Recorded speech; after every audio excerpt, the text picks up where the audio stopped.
If you want to think more clearly, make better decisions, and feel more confident in your choices, this video is for you.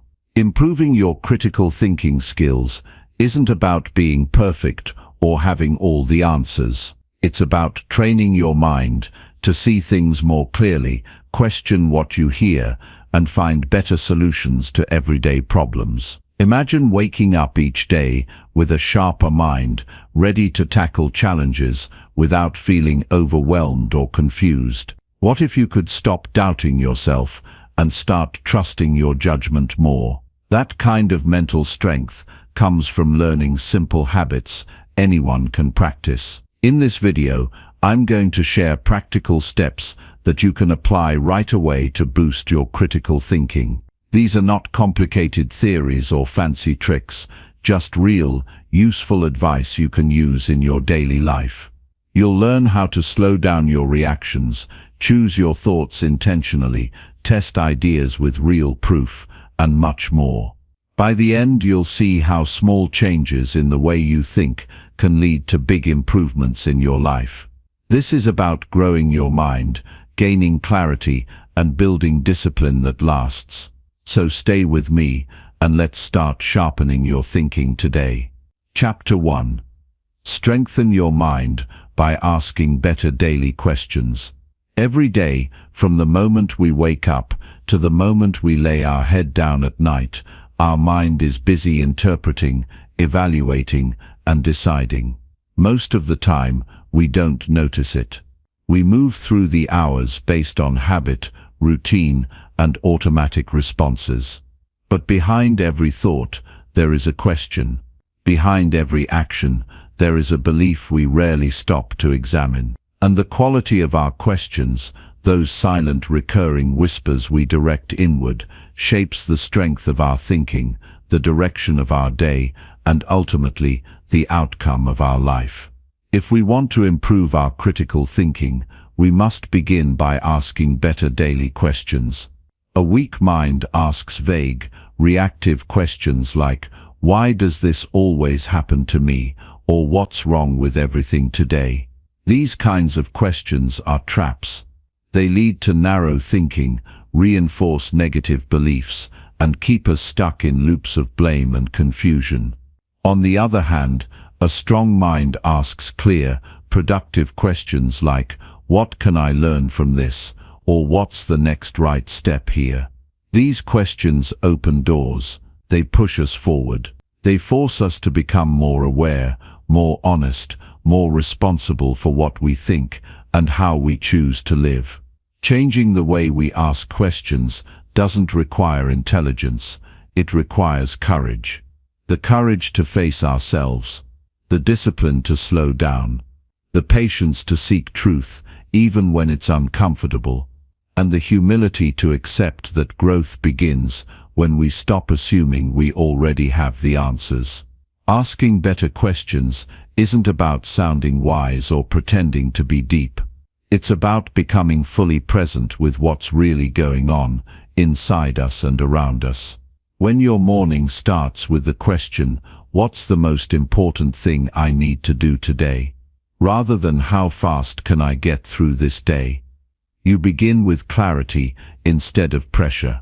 When you face a disagreement and ask, "What is this person really trying to say?" instead of "Why are they so difficult?" you train empathy instead of judgment. That shift changes everything. Good questions reveal your character. They show what you value, what you avoid, and how you think. If you constantly ask questions that focus on blame, you train your mind to avoid responsibility. If your questions focus on what you can improve, you train your mind to build resilience.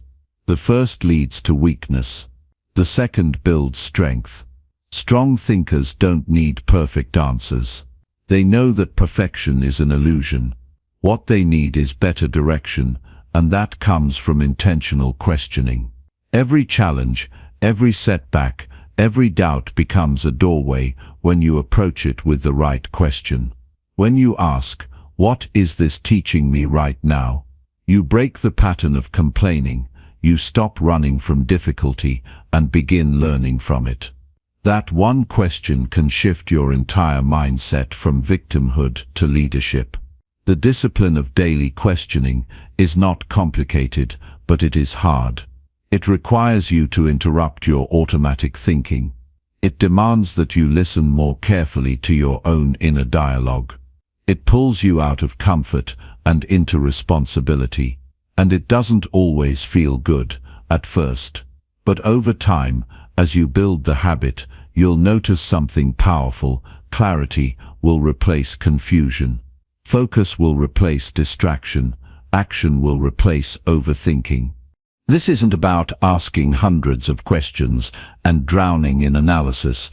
It's about asking fewer, better ones, the kind that sharpen your attention and force you to think on purpose. Imagine waking up and asking, what kind of person do I want to be today? Or what mindset do I need to bring to this challenge? These questions direct your focus like a compass. They guide your decisions and behaviors before the chaos of the day takes over. And over time, this becomes your edge. While others react, you respond. While others complain, you adjust. While others avoid hard thinking, you become stronger because of it. We live in a world that bombards us with information, but teaches us very little about how to think. Everyone has opinions. Everyone has something to say. But few people take the time to train their thinking through better questioning. Most repeat what they hear. They argue, not to learn, but to prove.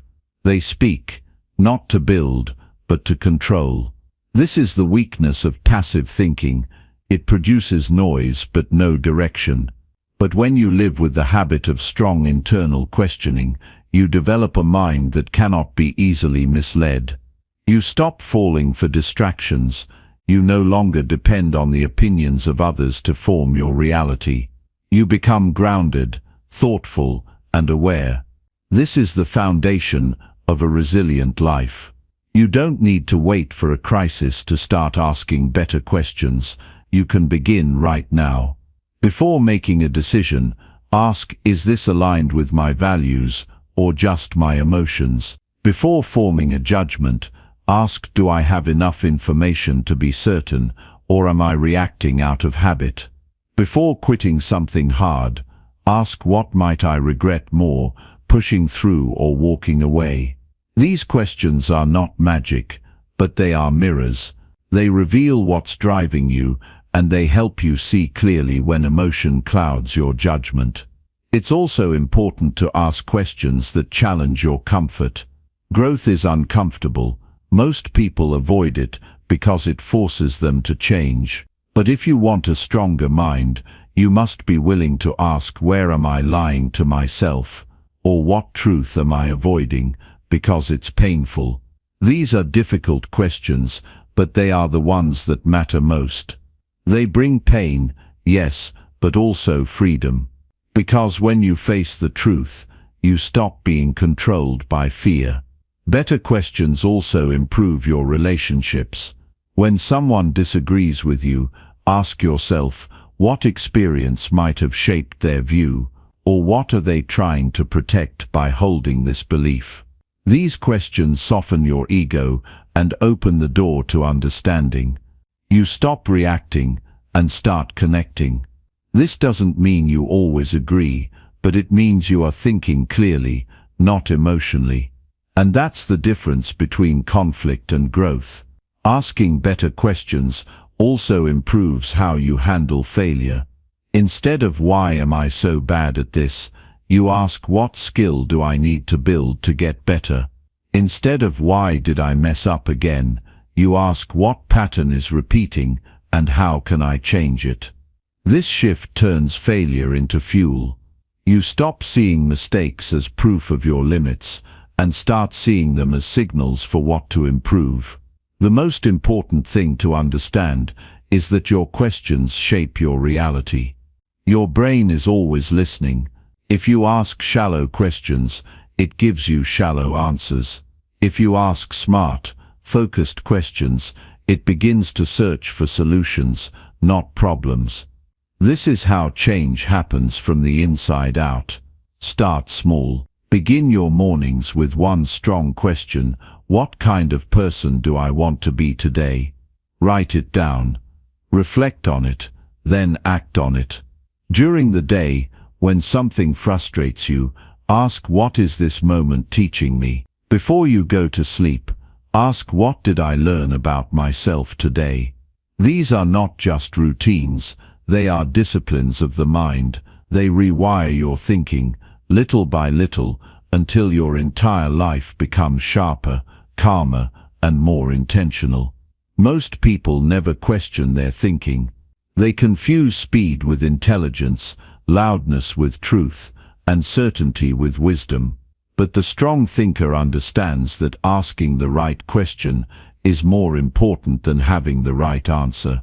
Because the right question opens the mind. It forces you to examine your assumptions, to pause your emotions, and to rise above impulsive reactions.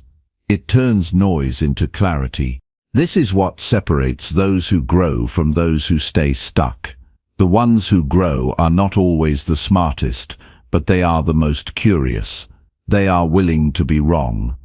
They are hungry for better thinking, and they live with a quiet strength that comes from knowing they can rely on their own mind, not because it's perfect, but because it's disciplined.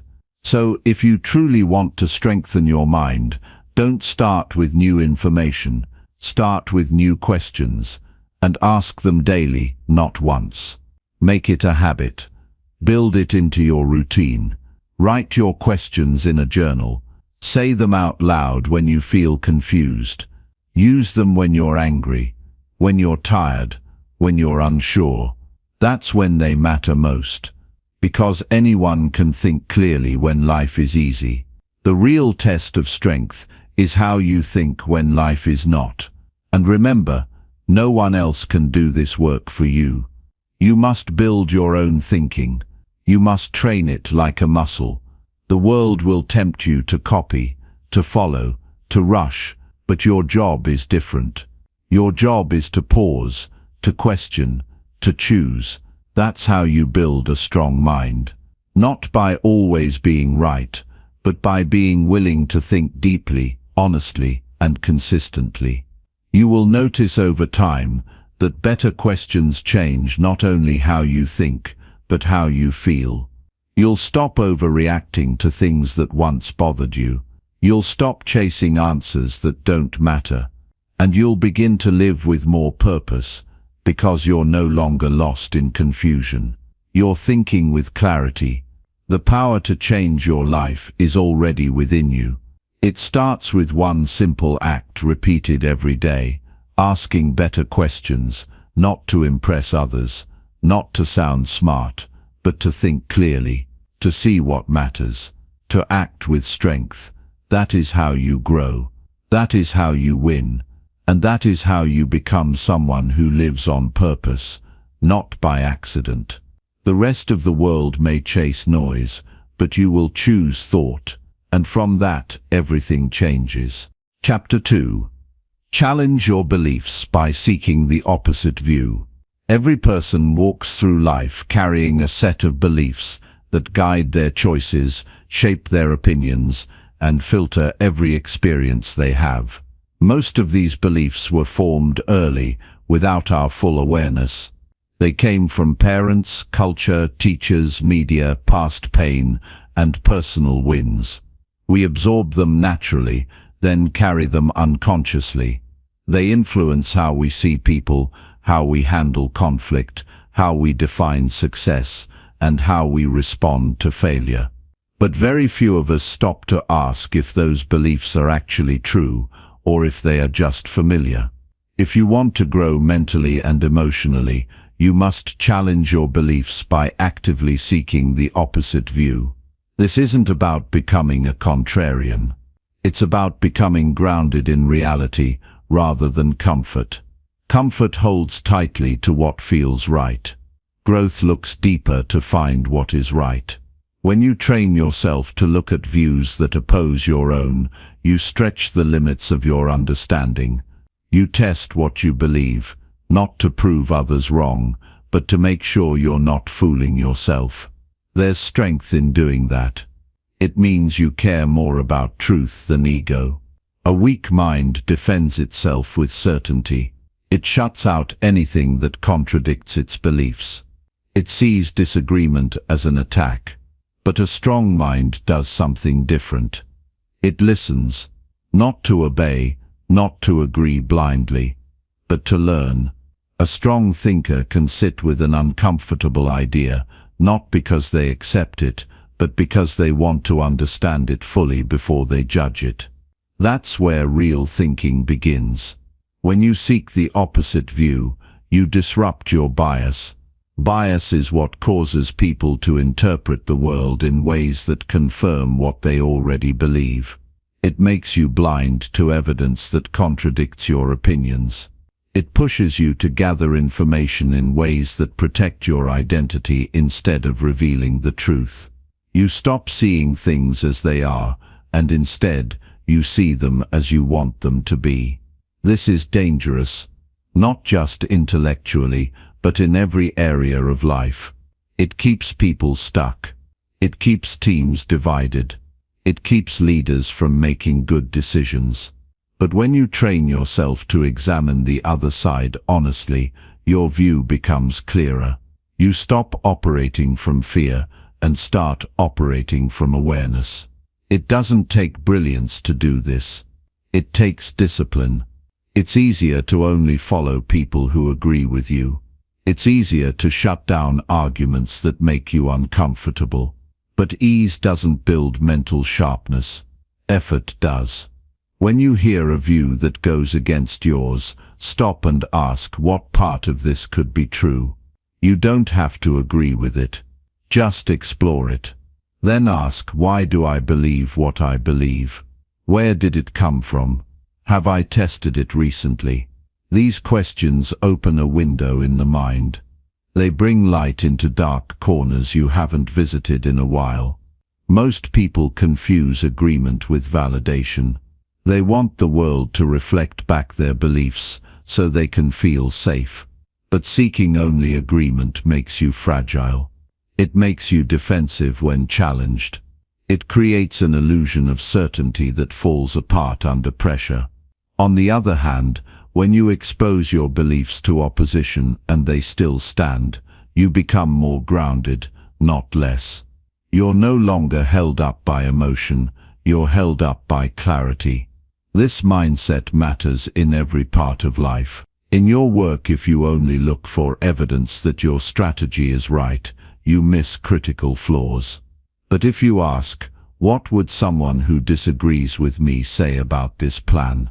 You find weaknesses before they become failures. In relationships, if you assume your way is the only right way, you create distance. But if you ask, how might they be seeing this situation differently? You create space for connection and resolution.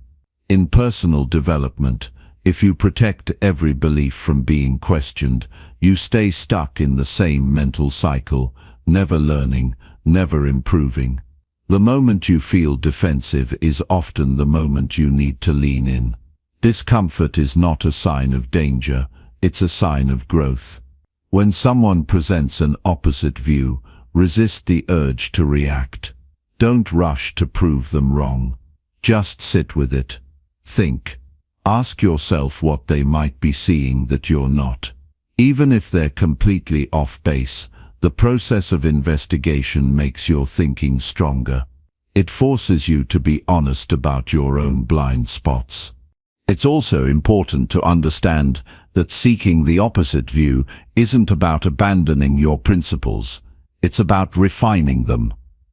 When you examine opposing ideas, you don't become weaker in your beliefs. You become wiser. You're no longer attached to being right. You're committed to being effective. And that shift makes your thinking more dynamic, more responsive, and more powerful in real-life situations. The best thinkers in history didn't surround themselves with agreement. They sought out challenge. They tested their ideas in the fire of contradiction. They invited disagreement, not because they wanted conflict, but because they wanted to see the full shape of the truth. They knew that thinking in a vacuum creates illusion, but thinking with friction builds strength. In daily life, you can practice this by intentionally reading or listening to sources that don't align with your beliefs. If you have a strong opinion on a topic, find someone who disagrees and listen with the goal of understanding, not debating. This doesn't mean giving up your values. It means expanding your mental reach. Ask questions like, what evidence do they rely on? What assumptions am I making? Is there any part of this I haven't considered? These questions force your mind to operate on a higher level. One of the greatest habits you can build is the ability to separate your identity from your beliefs. You are not your opinions. You are the one who forms them, questions them, changes them, and refines them. When you tie your identity too tightly to your current beliefs, you become defensive and rigid. But when you hold your beliefs lightly, ready to strengthen them through challenge or revise them when needed, you grow with integrity. You move through the world with confidence, not because you're always right, but because you're always learning. True mental strength comes not from being certain, but from being open. Not gullible, not weak, open to nuance, open to refinement, open to the possibility that what you believe today may need to evolve tomorrow. That's not instability, that's maturity. Seeking the opposite view also helps you develop humility. It reminds you that you don't see the full picture. It brings you back to the mindset of a student, curious, questioning, alert. This mindset is rare. It's uncomfortable, but it's the gateway to wisdom. When you live with that posture, you stop fearing contradiction. You begin to welcome it, because you know it's shaping you into someone who doesn't just think more, but thinks better. And in the end, that's what matters. Not just having beliefs, but having beliefs that have been tested, stretched, challenged, and refined. That's how you grow stronger. That's how you make better decisions. And that's how you live a life built on awareness, not assumption. Chapter 3. Train your focus by removing daily mental noise. Focus is one of the rarest and most valuable skills in today's world. Everywhere you look, something is trying to take your attention. Messages flash across your screen. Notifications buzz in your pocket. Thoughts race through your mind. And even when you're physically still, your brain can feel like it's running in 100 directions. Most people live in a state of constant distraction, but focus isn't a gift you're either born with or without. It's a discipline you build, and it starts by clearing out the noise that fills your mind every day. Mental noise is the background clutter that drowns out your ability to think deeply.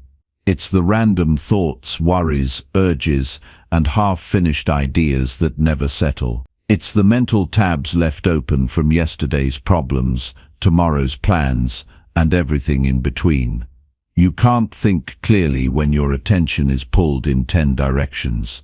You can't make wise choices when you're overwhelmed by too much input. The first step to training your focus is removing what doesn't need to be there.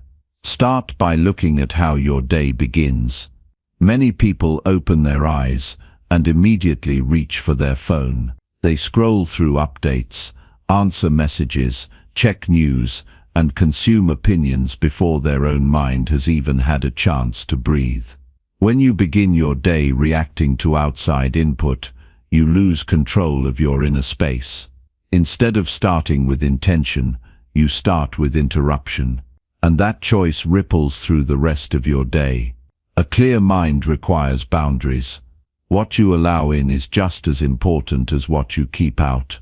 One of the strongest habits you can build is taking a moment of silence before your day begins. Just sit, breathe. Let your thoughts settle without grabbing onto any of them. You don't need to solve anything right away. You don't need to jump into productivity. You just need to return to a state of presence. In that stillness you begin to notice how loud the world usually is. And once you become aware of the noise, you can begin to do something about it. Mental noise also comes from trying to do too much at once. The brain doesn't multitask the way people think it does. It switches quickly between tasks, but each switch drains energy. Every time you go from one task to another, your brain has to reorient itself. That constant switching leaves your attention scattered. To train focus, you must learn to do one thing at a time. It sounds simple, but it takes practice. Choose a single task, remove everything unrelated to it. Set a timer, and devote your full attention to just that one thing. At first you may find it hard. Your mind will want to wander. That's normal. Bring it back. Gently, firmly, consistently. Over time this becomes easier. What you're doing is retraining your brain to stay present. Another source of mental noise is unresolved decisions. When you avoid making choices, they pile up in the back of your mind. You may not even notice them, but they drain energy. Each delay adds a layer of uncertainty. To quiet this noise, review the small decisions you've been putting off.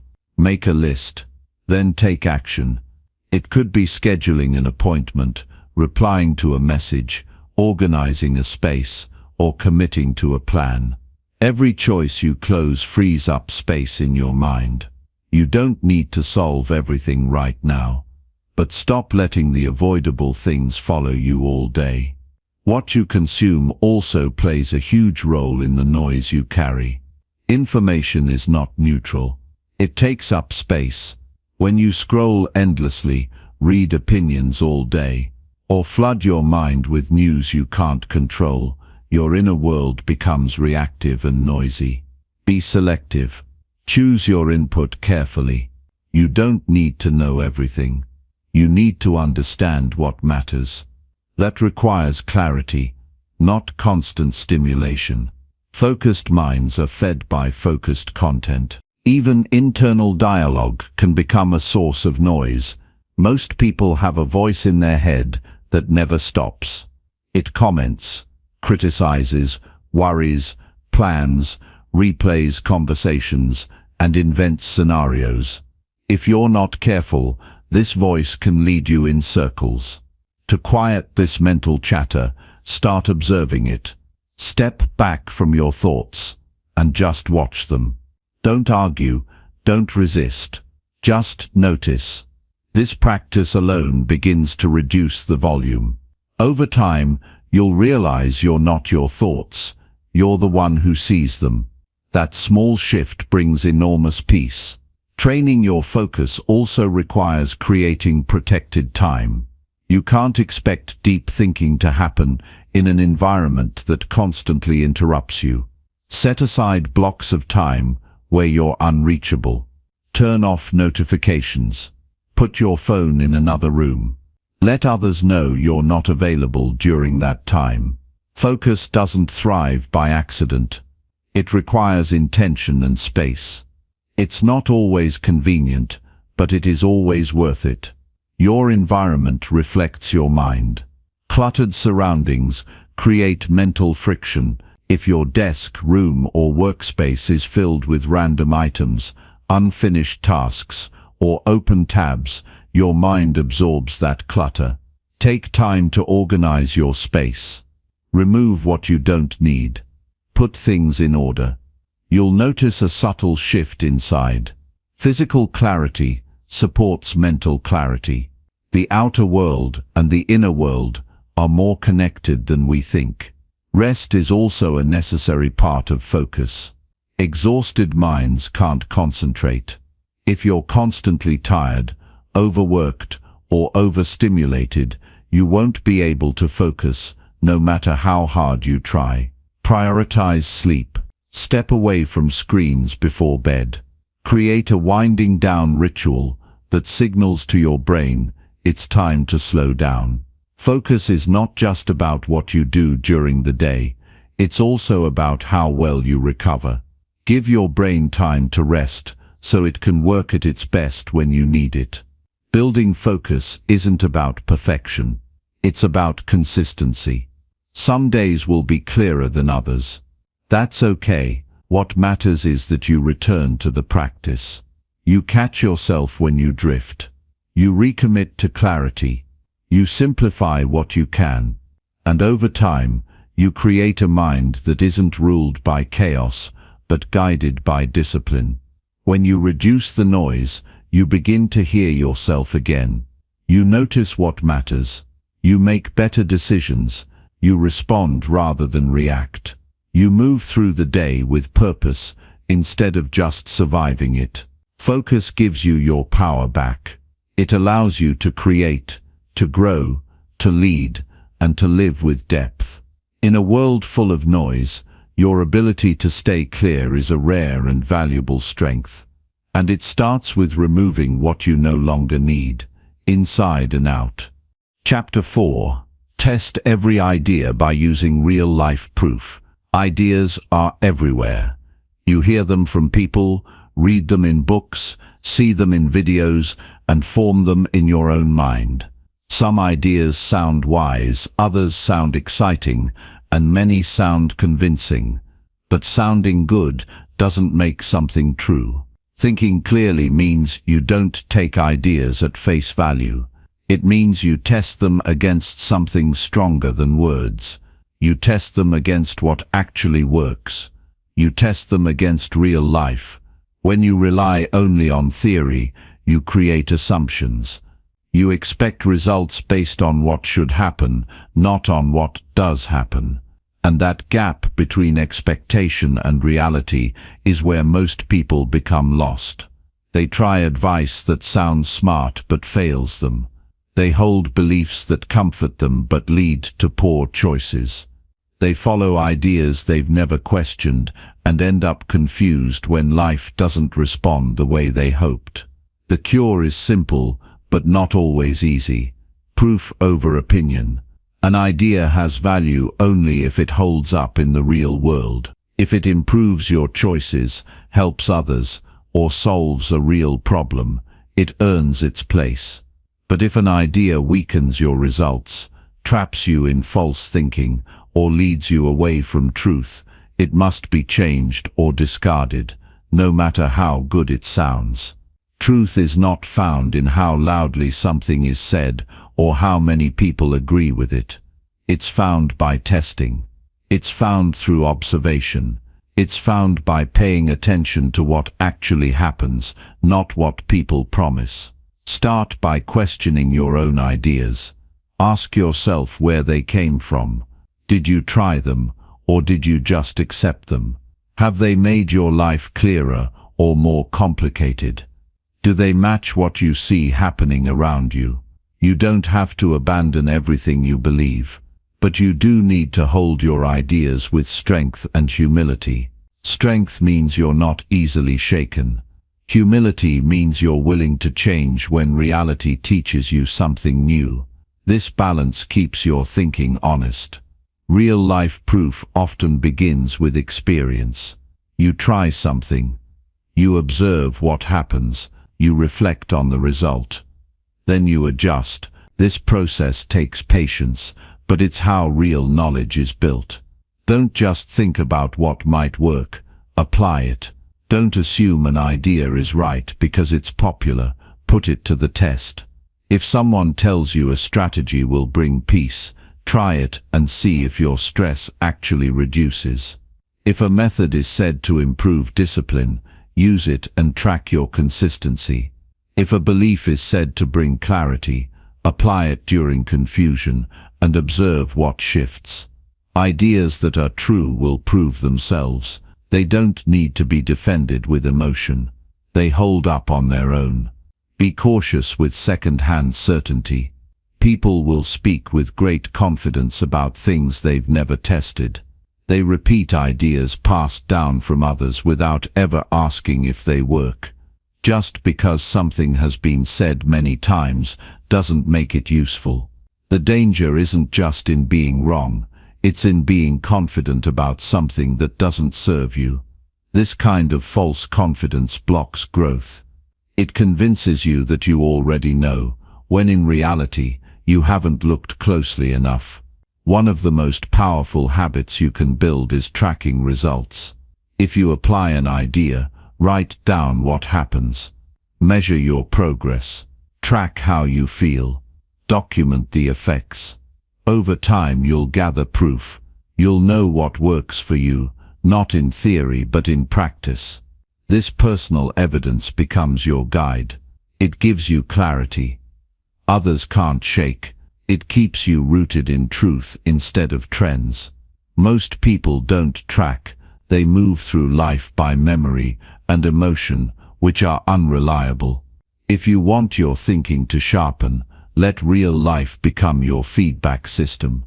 Another benefit of testing ideas is it builds resilience. When you try something and it fails, you learn. That lesson stays with you. It gives you a deeper understanding than someone who only imagines what might happen. Failure is not the enemy of truth. It's one of its best teachers. But only if you're paying attention. People who avoid testing ideas often do so because they fear being wrong. They attach their identity to being right. But this mindset keeps them fragile. Strong minds seek truth more than they seek comfort.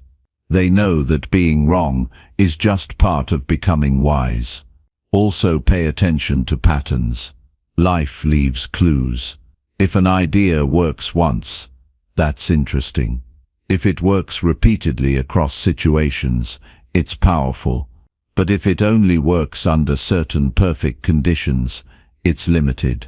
Wisdom is found in ideas that endure under pressure, stress, and challenge. A good idea doesn't just work when you're feeling great. It works when you're tired, uncertain, or under stress. That's when proof matters most. Be willing to experiment. You don't need to commit to an idea forever. You can test it for a day, a week, or a month. Keep your trials small and manageable. Try a new morning routine. Practice a different mindset during conflict. Change how you respond to setbacks. Take notes on how it affects your clarity, energy, and behavior. These small tests add up. They sharpen your judgment. They make you less dependent on guesswork. Also remember that results don't always show up instantly. Some ideas require time to reveal their truth. You must be patient and consistent. If you're testing an idea to improve your focus, for example, give it several days of honest effort before making a decision. Rushed judgments can make you abandon something valuable too early. Let time be part of your testing process. But stay honest about what you're seeing. If an idea brings more confusion than clarity, more stress than strength, more excuses than results, you don't need to keep forcing it. Let it go. Critical thinkers don't chase certainty. They seek understanding. They ask better questions. They compare results. They adjust when needed.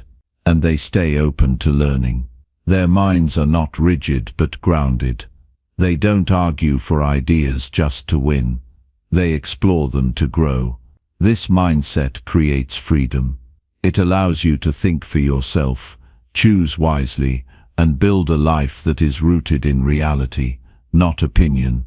The world is full of noise. Everyone has a theory. But your mind is too valuable to be shaped by untested ideas. You don't have to follow what sounds right. You have the power to find out what is right.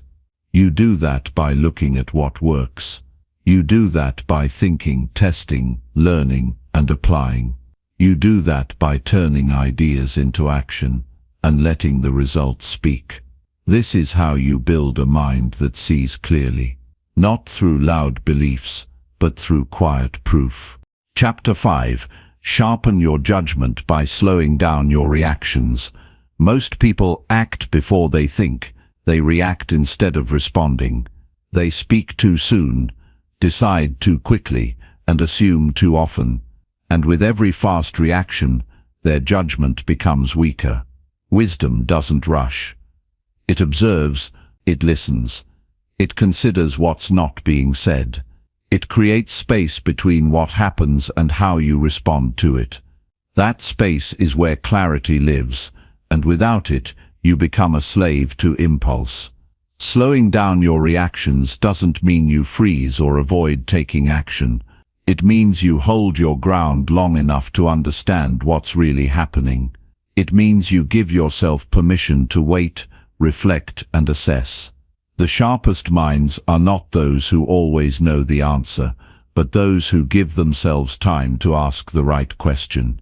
The moment between an event and your reaction is the moment where growth is possible. If you fill that space with automatic emotion, you lose your power. But if you fill it with awareness, you gain control. The brain is built for speed. It wants to resolve tension quickly. It wants to judge, label, and react without doing the deeper work. This mental shortcut is helpful in survival situations, but in daily life, it leads to regret. It makes you speak words you can't take back. It drives you to make decisions you later wish you hadn't. It locks you into opinions without evidence. In today's world where speed is worshipped and instant reaction is rewarded, slowing down becomes an act of strength. Slowing down means stepping back from the urge to prove yourself. It means resisting the pull to be right in every conversation. It means staying calm in the presence of chaos. When someone offends you, your first instinct might be to defend or attack. But that first reaction is often shaped by ego, not wisdom. If you pause for just a moment, you give yourself access to better options. You might decide it's not worth engaging. You might ask a clarifying question. You might see the pain behind their words instead of taking them personally. This shift changes the entire outcome. You don't need to respond immediately to most things. If someone sends you a message that upsets you, you don't have to answer right away. If a situation feels urgent, that doesn't mean it is. Urgency can be a trap that tricks you into rushed decisions. Strong judgment comes from being grounded, not pressured. People who act under pressure tend to regret their choices. People who take a breath, gather information, and wait for emotional dust to settle make better decisions. Slowing down also allows you to see the bigger picture. In the heat of the moment, everything feels large. But feelings shrink with time. What seems like a crisis now often feels small tomorrow. If you react too quickly, you give temporary feelings permanent power. But if you wait, you see the truth more clearly. Time is not just a healer, it's a revealer. It shows you what matters and what doesn't. One of the most effective practices for sharpening judgment is to build a pause into your daily responses. When you feel triggered, don't immediately respond. Sit with the discomfort. Notice your internal tension. Let your body calm before your mind acts. In that pause, ask yourself, what's really going on here? What matters most in this moment? What will I wish I had done when I look back later? These questions won't make your emotions disappear, but they give your thinking room to breathe. In conversation, listen more than you speak. Most people listen to reply, not to understand. They're waiting for their turn to speak, crafting their defense before the other person even finishes. This habit weakens your judgment. You miss context, overlook meaning, and react from assumption. But when you truly listen, you slow down the mental rush to respond. You give space for deeper understanding. You hear what isn't said. You notice tone, body language, and subtle cues. This depth of awareness leads to better conclusions. Another way to sharpen judgment is to delay important decisions. If a choice will affect your future, your finances, your relationships, or your time. Don't make it in a heightened emotional state. Emotions can guide, but they shouldn't control. Sleep on big decisions. Write about them. Talk to people you trust. Examine the long-term consequences. Ask yourself how this decision aligns with your values, not just your moods. People who make decisions from impulse often find themselves trapped in consequences they didn't consider. There is a difference between acting fast and acting wisely. Speed is only useful when paired with accuracy. Without accuracy, speed becomes recklessness. The goal is not to slow down everything in life, but to slow down enough to ensure your actions are aligned with clarity. Sometimes the wisest choice is immediate, but even in those cases, it is clarity, not rush, that makes the decision strong. Learning to pause takes practice. You may still react quickly at times, but over time, the space will grow. You'll notice more. You'll catch yourself before you say something you regret. You'll stop arguments before they escalate. You'll avoid traps disguised as opportunities. You'll respond to challenges with strategy, not just emotion. And most importantly, you'll feel more in control of your own mind. True power is not loud. It doesn't need to prove itself. It doesn't chase control. It chooses when to speak, when to act, and when to wait. Sharpening your judgment is not about becoming distant or detached. It's about becoming deliberate. It's about recognizing that every reaction shapes your path, and that slowing down is not weakness but wisdom. In a world moving faster every day, those who slow down gain an edge. They see what others miss.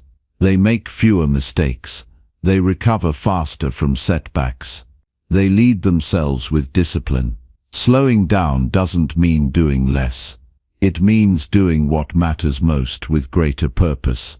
It means using your time, energy, and attention in ways that align with your values, not your impulses. You don't have to live in reaction. You don't have to be ruled by urgency. You can choose calm over chaos. You can choose observation over assumption. You can choose thoughtful action over emotional reaction. And every time you make that choice, you strengthen your judgment, not by accident, not by chance, but by consistent practice of something simple and powerful, slowing down. Chapter 6. Grow your clarity by writing out your thoughts. Most people carry a storm of thoughts in their heads without realizing how much it clouds their understanding. When the mind is full of noise, scattered worries, and vague impressions, it becomes harder to see what truly matters. Clarity does not come from thinking harder, it comes from thinking better. And the fastest way to think better is to write. Writing brings structure to confusion. It makes the invisible visible. It allows you to observe your mind instead of being trapped inside it. When you write, you take what's vague and make it exact. Thoughts that feel heavy in your head often shrink once they hit the page. What felt like a tangled problem becomes a simple sentence. Writing gives shape to your emotions, your ideas, your plans, and your doubts. It helps you understand why you feel what you feel. It shows you what's behind the tension in your chest or the weight on your mind. Writing doesn't always give you answers right away, but it clears space for answers to emerge. Clarity is not about having everything figured out. It's about being honest about what you know and what you don't. When you write your thoughts out, you stop pretending. You face what's real. You see the contradictions in your beliefs. You notice how your moods affect your conclusions. You uncover assumptions that have been guiding your behavior. This is how you grow your clarity, not by chasing certainty, but by becoming more truthful with yourself. The process of writing slows your thinking just enough to catch it. When thoughts stay in your head, they blend together. One fear overlaps with another. One goal distracts from a deeper need. But when you write, each idea stands on its own. You start to notice which thoughts are helping you and which ones are not.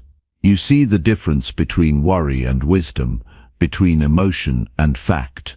Writing separates signal from noise. You don't need to write beautifully.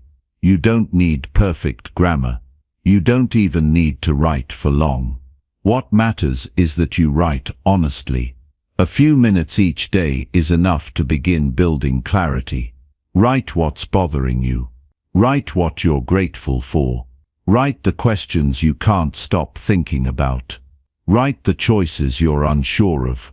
As the words appear on the page, your mind begins to settle. And in that stillness, truth becomes easier to recognize. Many people avoid writing because they fear what they might discover. It's easier to distract yourself than to confront your uncertainty.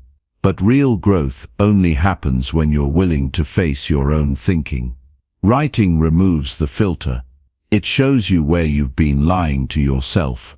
It reveals patterns you've repeated for years. It shines a light on the thoughts you've avoided out of fear.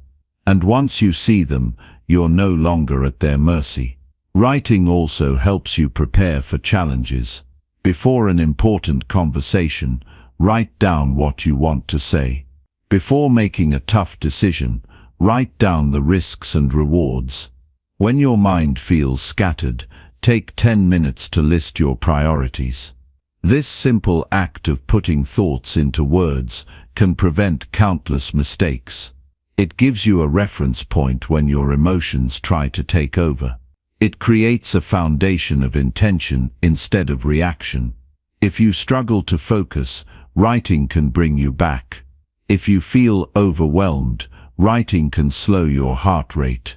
If you feel confused, writing can lead you toward insight. There is no situation in life that cannot be improved by gaining more clarity, and writing is the path that gets you there.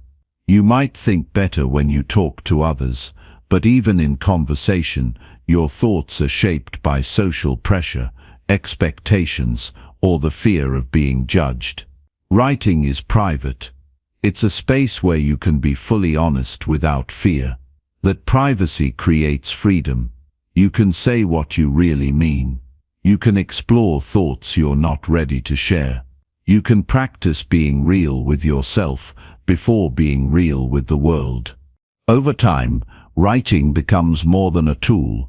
It becomes a habit of discipline. It keeps your thoughts in order.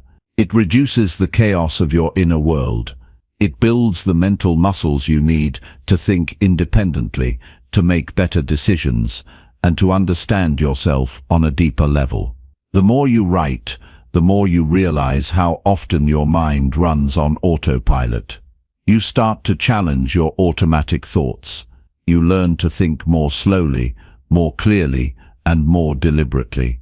Writing is not just for processing problems, it's also for recognizing progress.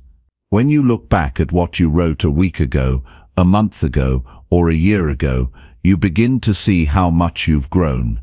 You see how problems that once felt massive have faded. You recognize strengths you didn't see at the time. This perspective gives you confidence. It shows you that even when life feels uncertain, you are moving forward to grow your clarity. Start by making writing a daily practice. Don't wait for inspiration. Don't wait for a problem. Just sit down and write whatever comes to mind. Let it be messy. Let it be honest. Write until the tension softens. Write until you feel your mind breathe. Some days you may only write a few sentences. Other days you may find yourself going deeper than you expected. Either way, you are training your mind to slow down and reflect. Writing is not about recording your life. It's about revealing your mind. It's about seeing what's behind your choices, your reactions, and your desires. It's about sorting through confusion to find clarity. And once you begin, you'll wonder how you lived so long without it. Because with every word you write, you strengthen your ability to think. You sharpen your awareness. You stop living passively and start engaging with your life more consciously. There's a quiet power in picking up a pen or opening a blank page. It's the moment you stop consuming and start creating. It's the moment you stop running and start reflecting. It's the moment you stop pretending to have it all figured out and begin understanding yourself for real. Clarity isn't given, it's earned, and writing is how you earn it. Chapter 7. Solve real problems by breaking them into steps. Most problems feel bigger than they are because they live in your head as one overwhelming block. They carry emotion, fear, and the pressure of time, all tied into one heavy thought that loops endlessly. You replay the situation, feel the weight of the unknown, and begin to convince yourself that it's more complicated than it is. This is what makes many people freeze, not because they can't solve the issue, but because they don't know where to start. The real skill is not brute intelligence or talent. It's the ability to break a problem down into steps so small that you stop feeling overwhelmed and start moving forward. The mind doesn't like confusion. It seeks order. When a problem is messy and undefined, it triggers anxiety. But the moment you begin to dissect it into smaller, actionable parts, it becomes manageable. The pressure decreases. Your thinking becomes sharper. You stop fearing the outcome and start understanding the process. Most people wait for motivation or clarity to appear before they act. But clarity comes from motion, not the other way around. You get clearer as you begin solving, and that begins by dividing the whole into pieces. When you're stuck with a challenge, the first step is to define exactly what the problem is, not the drama around it, not the emotions it stirs up, not the possible disasters you imagine, but the specific issue that needs solving. This forces your mind to focus. It moves you from feeling helpless to feeling capable.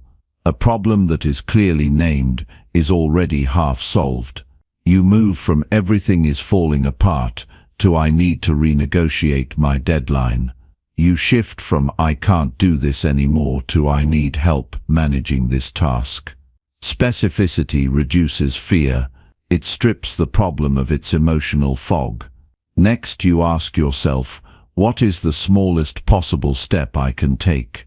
Not the entire solution, not the ideal fix, but the smallest forward movement. It could be a phone call, writing an email, listing resources, or reviewing facts. What matters is that it gets you out of the loop and into a rhythm. Small steps break inertia. They give you proof that progress is possible. They build momentum where there was none, and that movement gives you confidence, even if the full path isn't clear yet. Every big achievement is the result of tiny steps repeated over time. Solving complex issues is not about genius insight, it's about endurance and structure. The best problem solvers don't try to leap from chaos to resolution in one giant jump. They build bridges, they map out stages, they create order from the mess by seeing the layers. You can do the same by asking the right questions. What needs to happen first? Who is involved? What are the constraints? What can I influence right now? These questions shift your thinking from emotional reaction to strategic reasoning. Most people carry two versions of a problem: the real issue and their fear of what it means. That fear exaggerates consequences, misjudges timelines, and invites panic. The antidote is process. When you have a process, you become less reactive. You stop depending on willpower and start relying on a system. That system is simply a breakdown of tasks, sequenced in a way that gives your brain structure to follow. You no longer ask yourself how to fix everything. You only ask what comes next. One of the most effective tools is to write the problem at the top of a page, and then underneath, write every possible step involved in solving it. Don't judge the steps, just list them. Include the easy ones, include the things you've been avoiding, include things you're not sure how to do. The act of writing them out not only clarifies the situation, but also quiets the chaos in your head. When the full list is in front of you, you stop imagining worst-case scenarios and start dealing with facts. Then you look at that list and ask, which of these steps can I do now? Not tomorrow, not next week. Now. And once you complete it, you look for the next step. This isn't about speed. It's about progress. Most of life's problems are solved through patience and consistent small actions. People burn out when they try to fix too much at once. But when you focus on just the next step, you maintain energy and direction. Some problems aren't solved quickly. They require waiting, gathering information, or working with others. But even those can be broken into meaningful actions. Maybe the step is research. Maybe it's preparing a proposal. Maybe it's asking for help. You can always find a step. Even reflection is a step. Even deciding not to act yet can be a conscious part of the plan. The key is to stay out of emotional paralysis by staying in deliberate action. It's also important to accept that every step won't be perfect. You'll make mistakes. You'll rethink things.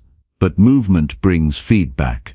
Feedback brings clarity, and clarity improves your decisions. When you treat problem solving as a process rather than a performance, you remove the need to get everything right on the first try. You give yourself room to think, adapt, and grow. There's dignity in working through difficulty with discipline. There's power in meeting complexity with structure. Every time you solve a problem by breaking it into steps, you strengthen your ability to face life with calm and strategy. You stop seeing yourself as a victim of circumstances and start seeing yourself as someone who can shape outcomes. That belief changes how you walk through the world. It builds resilience, because no matter what comes, you trust yourself to face it one step at a time. You don't need all the answers right away. You just need a method. A way to move forward without being crushed by the weight of it all. That method is always within your control. You define the problem, remove the emotion, list the steps, act on one, and repeat. In doing so, you transform chaos into clarity. And that is how real problems get solved. Chapter 8. Build your discipline by thinking before every choice. Discipline is the foundation on which all success is built. It is the quiet force behind every achievement, the steady hand that guides us through moments of temptation and uncertainty. Yet discipline doesn't happen by chance. It is not a trait some people are born with and others aren't. Discipline is a skill that grows when you decide to think before every choice you make. This moment of pause, this deliberate space between impulse and action, is where your power lies. Every day, countless decisions demand your attention. Some are small, almost automatic, while others carry weight and consequence. The habit of thinking before choosing does not require grand gestures. It begins in the everyday. When you pause to consider your options, even in minor moments, you build a muscle that strengthens your entire character. The brain learns to slow down, assess, and act with intention rather than reflex. This simple act transforms chaos into control. Thinking before making a choice means shifting from autopilot to awareness. When decisions are rushed or made emotionally, they often lead to regret or distraction. When you cultivate the habit of reflection, you give yourself time to consider outcomes, align actions with values, and avoid unnecessary mistakes. This is how discipline protects your long-term goals from the lure of immediate gratification. It creates a clear boundary between what feels good in the moment and what truly serves you.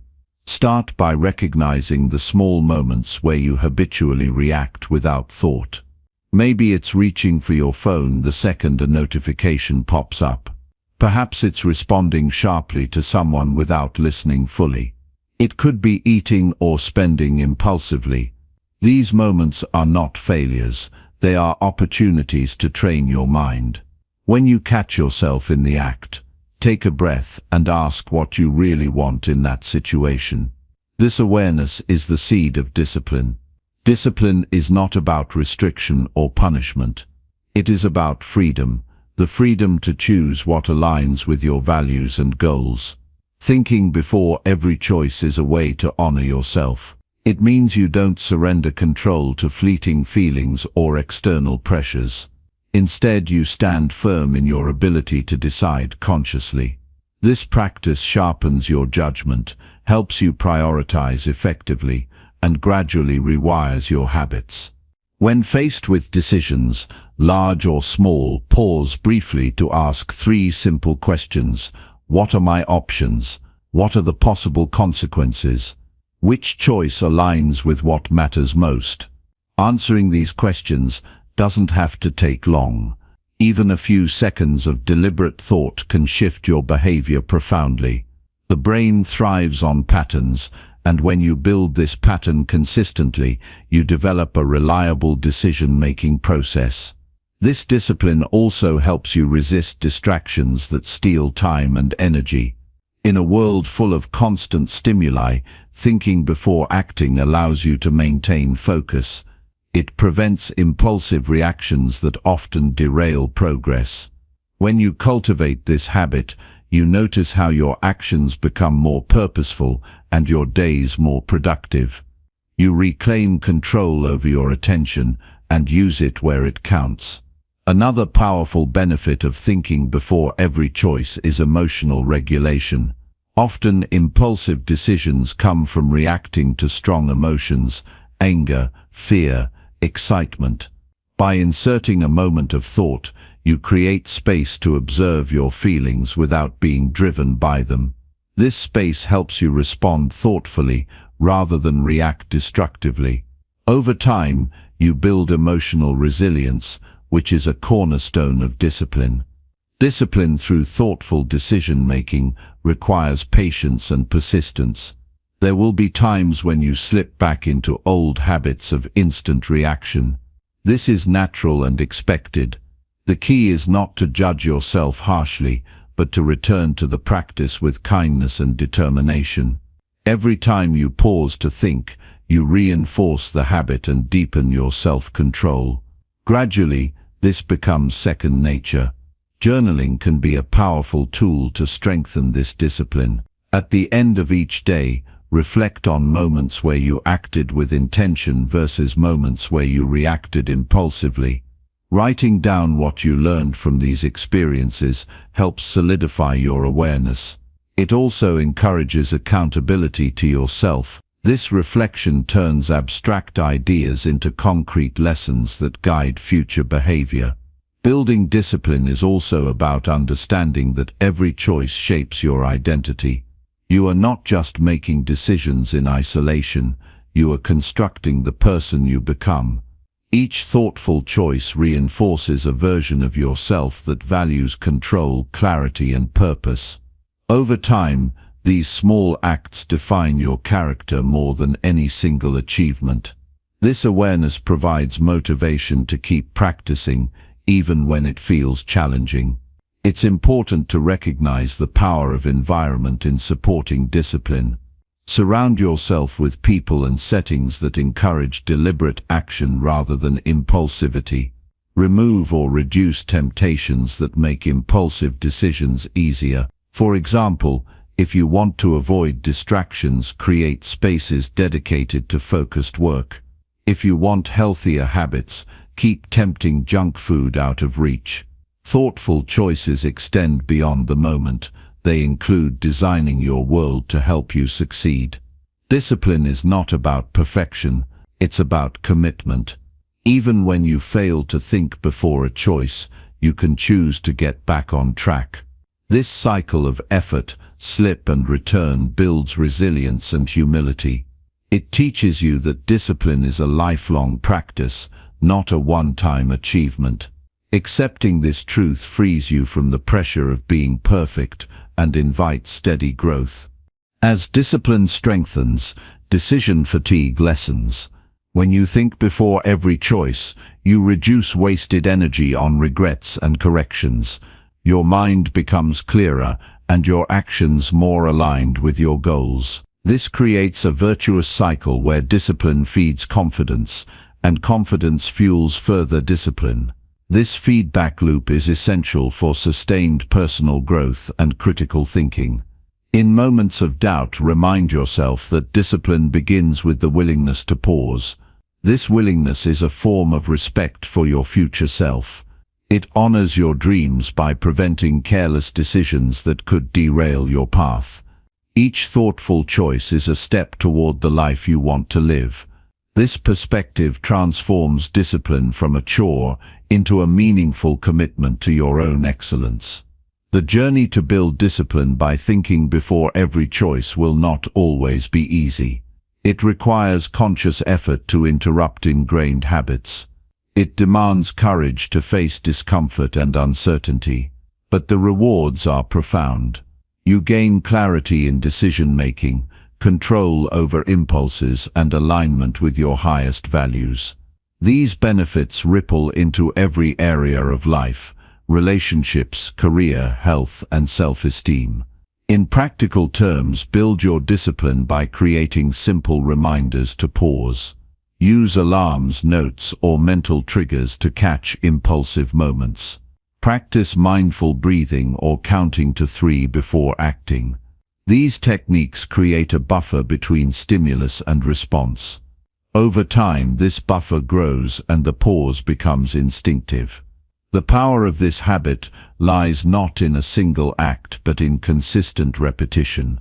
Ultimately, discipline through thoughtful choice is about mastery over yourself. It is a demonstration of inner strength that no external force can take away. You become the captain of your actions, the architect of your life. With each choice carefully considered, you carve out a path defined by purpose rather than chance. This is the essence of true freedom, the freedom that comes from self-control. This approach to discipline is not about limiting your spontaneity or joy. It is about ensuring that your spontaneous moments are aligned with your deeper goals. By choosing consciously, you make space for both creativity and responsibility. You live intentionally, not reactively. This balance is what allows you to grow steadily without burning out or losing direction. Building discipline through thinking before every choice empowers you to navigate complexity with confidence. It gives you the tools to face challenges calmly, to resist distractions, and to move forward even when motivation falters. This skill becomes a foundation for lifelong learning, resilience, and success. It transforms decision-making from a source of stress into a source of strength. The practice of pausing before acting trains the mind to become a clear observer rather than a reactive participant. This shift is essential for critical thinking because it allows you to analyze situations thoroughly and make informed judgments. Discipline and critical thinking are partners that reinforce each other. Together they create a mindset capable of navigating any situation with clarity and courage.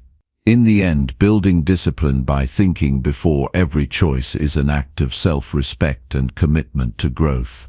It means choosing yourself in moments when it's easiest to give in to impulses.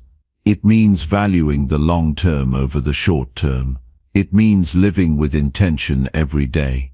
This habit may seem small at first, but its impact on your life will be profound and lasting.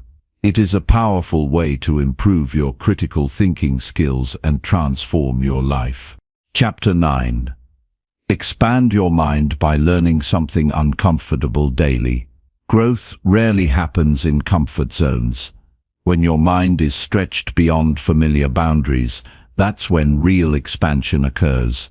Learning something uncomfortable each day is a powerful way to keep your thinking sharp and your perspective fresh. It pushes you into new territories of understanding, even if it feels awkward or challenging at first. This daily commitment to discomfort acts like a gym for your brain, training it to adapt, question, and grow without shrinking back. The instinct to avoid discomfort is natural.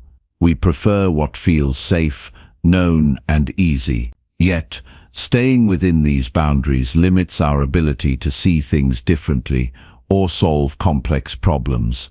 When you deliberately seek out ideas or skills that unsettle your usual way of thinking, you open doors to new possibilities. The discomfort you experience signals that your mind is stretching, making room for deeper insight and stronger resilience. This daily practice doesn't have to be monumental. It could be as simple as reading an article that challenges your beliefs, exploring a topic you know little about, or trying a new skill that feels unfamiliar. The key is consistency and willingness to face the unease without shutting down or retreating. Over time, this builds a habit of curiosity that refuses to settle for easy answers and surface-level knowledge. Learning something uncomfortable daily also trains your brain to tolerate uncertainty. Many people avoid complexity because it creates confusion or discomfort, but embracing uncertainty is essential for critical thinking. When you accept that not all answers are clear or immediate, you develop patience and a deeper capacity to explore. This mindset turns confusion from a roadblock into a stepping stone for discovery. When you push yourself to engage with uncomfortable ideas, you also expose blind spots in your thinking. These blind spots are areas where biases, assumptions, or gaps in knowledge hide. Without confronting discomfort, these remain invisible and continue to limit your growth. But when you challenge yourself regularly, you start to see these weaknesses clearly. This awareness is the first step to overcoming them.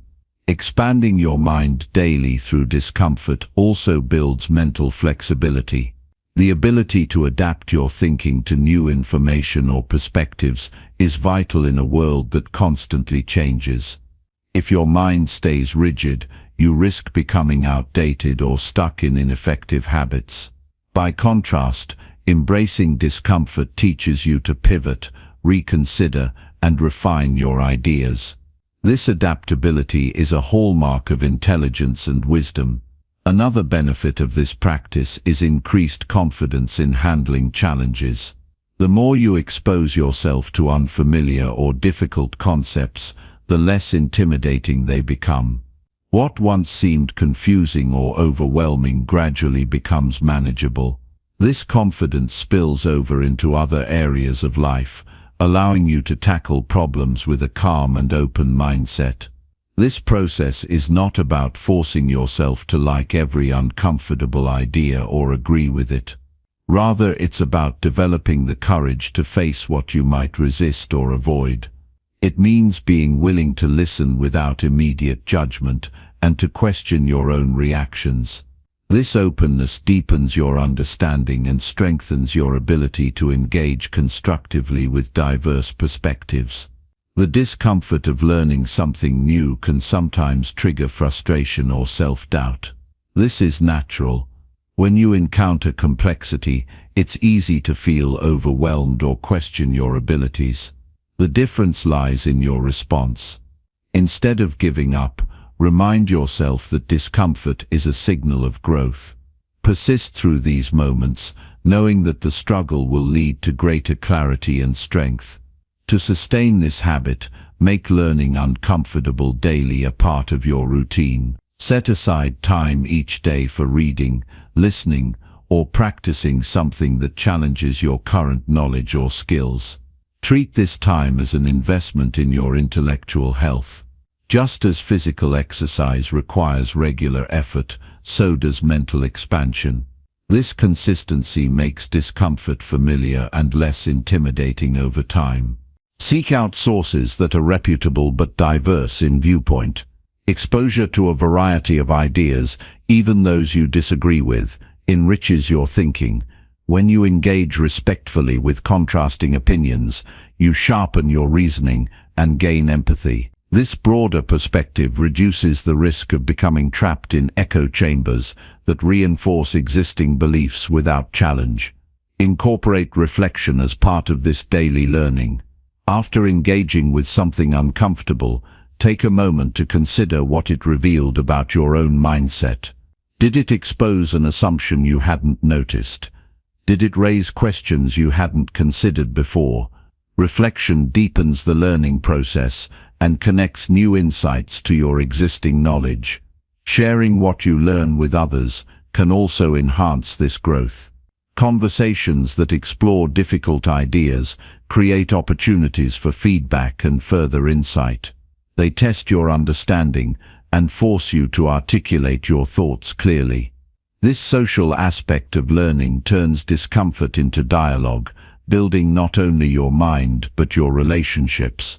Remember, expanding your mind is a lifelong journey, not a destination. There will always be new ideas to grapple with and new skills to acquire. Accepting this keeps your curiosity alive and prevents stagnation. The willingness to face discomfort daily means you are constantly evolving, staying sharp and open to the richness life offers. Ultimately, learning something uncomfortable every day empowers you to become a thinker who is not easily swayed by comfort or convenience. It makes you resilient to the noise of quick judgments and shallow opinions. You develop a mind that seeks truth over ease and values depth over simplicity. This strength transforms the way you approach problems, decisions, and interactions. As your mind expands, you notice a growing tolerance for ambiguity and complexity. You no longer need every answer immediately, or expect things to fit neatly into familiar categories. This acceptance opens the door to creativity and innovation. You begin to see connections and possibilities that others might miss, because they cling too tightly to what they already know. This practice also builds humility. When you regularly encounter ideas that challenge your understanding, you recognize the limits of your knowledge. This humility is not weakness, it is the foundation of wisdom. It motivates continuous learning and guards against arrogance. With humility, your mind remains open and your growth remains vibrant. Incorporating discomfort into your learning sharpens not only your intellect, but also your character. It trains patience, courage, openness, and resilience. These qualities serve you in every aspect of life, from personal relationships to professional challenges. They give you the strength to face uncertainty with grace and the confidence to keep moving forward. The power of expanding your mind daily through discomfort lies in the transformation that happens quietly over time. You become someone who does not shy away from hard questions or difficult truths. Instead, you approach them with curiosity and determination. This mindset change is subtle but profound, setting you apart as a thinker capable of navigating complexity with clarity and courage. In moments when discomfort feels too much, remind yourself why you started. Each uncomfortable lesson is a brick in the foundation of your wisdom and resilience. This perspective helps you embrace the challenge rather than resist it. You grow not despite discomfort, but because of it. As you continue this practice, you build a mental landscape rich with diverse ideas and deeper understanding. This landscape becomes a wellspring of creativity, insight, and strength. It equips you to face the unknown with confidence and to solve problems with greater skill. Expanding your mind by learning something uncomfortable daily is one of the most powerful commitments you can make for a lifetime of growth and fulfillment. Chapter 10. Practice self-awareness by reviewing your daily thinking habits. Self-awareness is the foundation upon which critical thinking is built. To improve the quality of your thoughts, you must first understand how you think every day. This begins with a deliberate practice of reviewing your mental habits, noticing patterns, biases, and automatic reactions. Most people move through life on autopilot, unaware of how their thoughts shape their feelings and actions. By becoming vigilant observers of your own mind, you gain power over it instead of remaining at its mercy. Every day presents a mirror reflecting your mental state. The questions you ask yourself, the assumptions you accept without question, and the judgments you make all form a complex web of thinking habits. These patterns often operate beneath conscious awareness, but dictate your decisions and emotional responses. To refine your mind, start by paying attention to these invisible processes. This is not an exercise in self-criticism, but a journey toward clarity and mastery. Begin your practice by setting aside a quiet moment, preferably at the end of the day. Reflect on the thoughts that dominated your mind. Which ones were constructive, leading you toward solutions and understanding? Which ones trapped you in doubt, fear, or distraction? Notice how your thoughts influenced your mood and actions. This reflection is the seed of self-awareness, gradually illuminating the dark corners of your mental landscape. When you review your thinking habits, look for recurring themes. Do you tend to jump to conclusions without sufficient evidence? Are there moments when your mind spirals into negativity or exaggeration? Identifying these tendencies allows you to intervene and change course. You become aware of mental shortcuts that may have served you in the past, but now limit your growth. This awareness opens the door to choosing new, healthier ways of thinking. An important aspect of this practice is recognizing cognitive biases, those invisible forces that twist your perception. Confirmation bias, for instance, leads you to favor information that supports your existing beliefs while ignoring contradictory evidence. By reviewing your daily thoughts, you catch when this bias sneaks in. Awareness of these patterns helps you pause and seek balanced perspectives, preventing narrow or distorted judgments. Self-awareness also shines light on emotional triggers within your thinking. Certain topics, situations, or people might provoke strong reactions that cloud your judgment. When you identify these triggers, you gain the ability to respond with intention rather than reflex.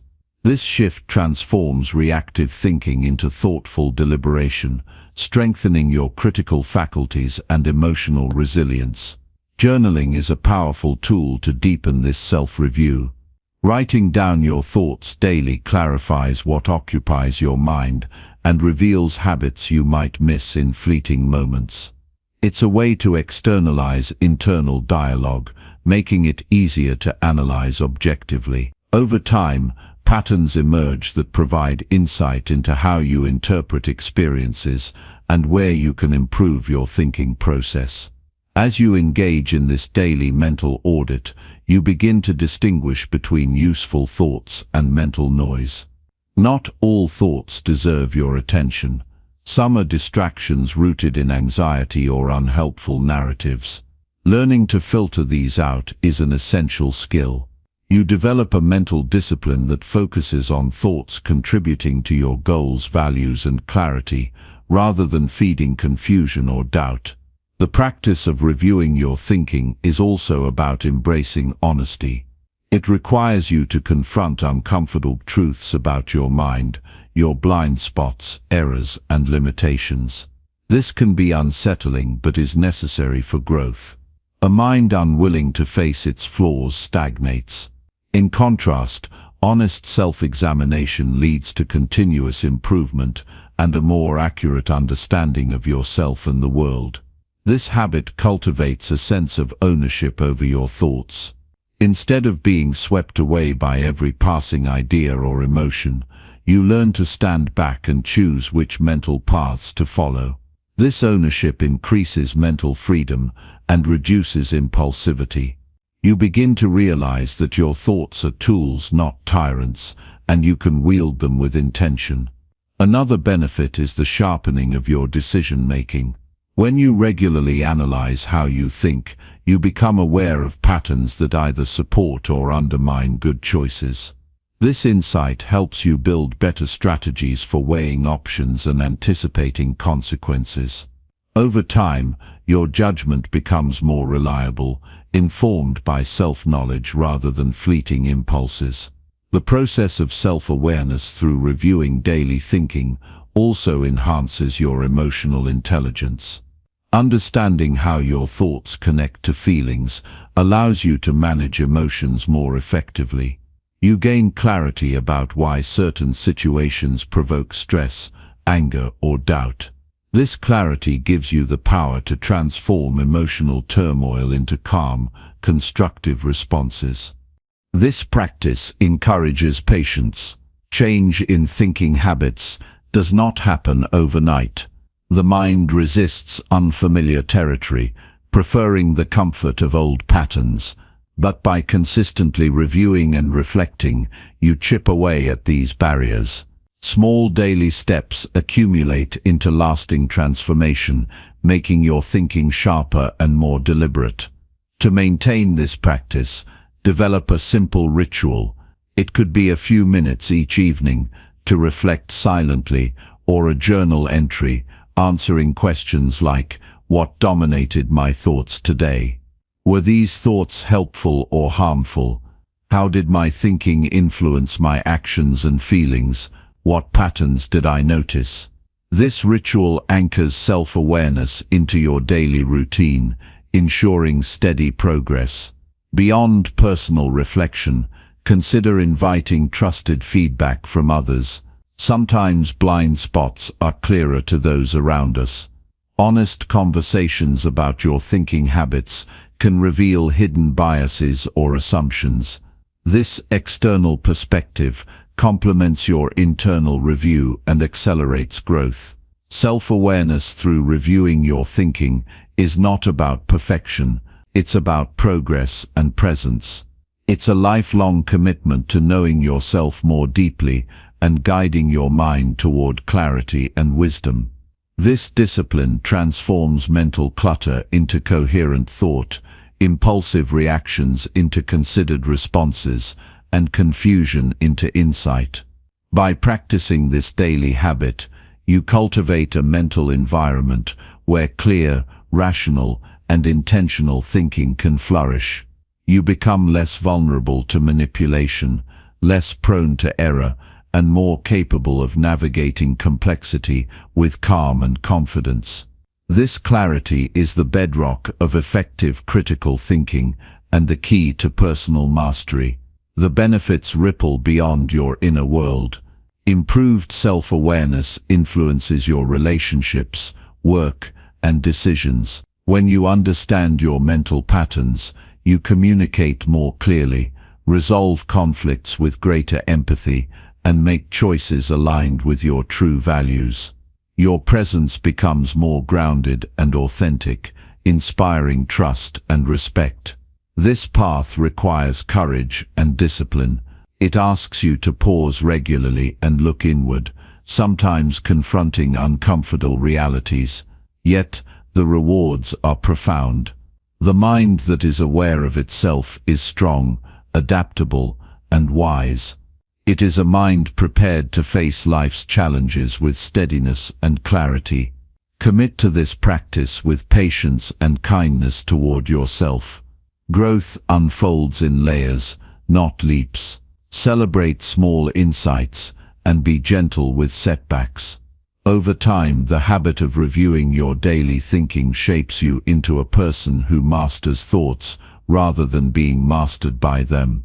Through this continuous self-awareness, you build a mind that supports your highest potential.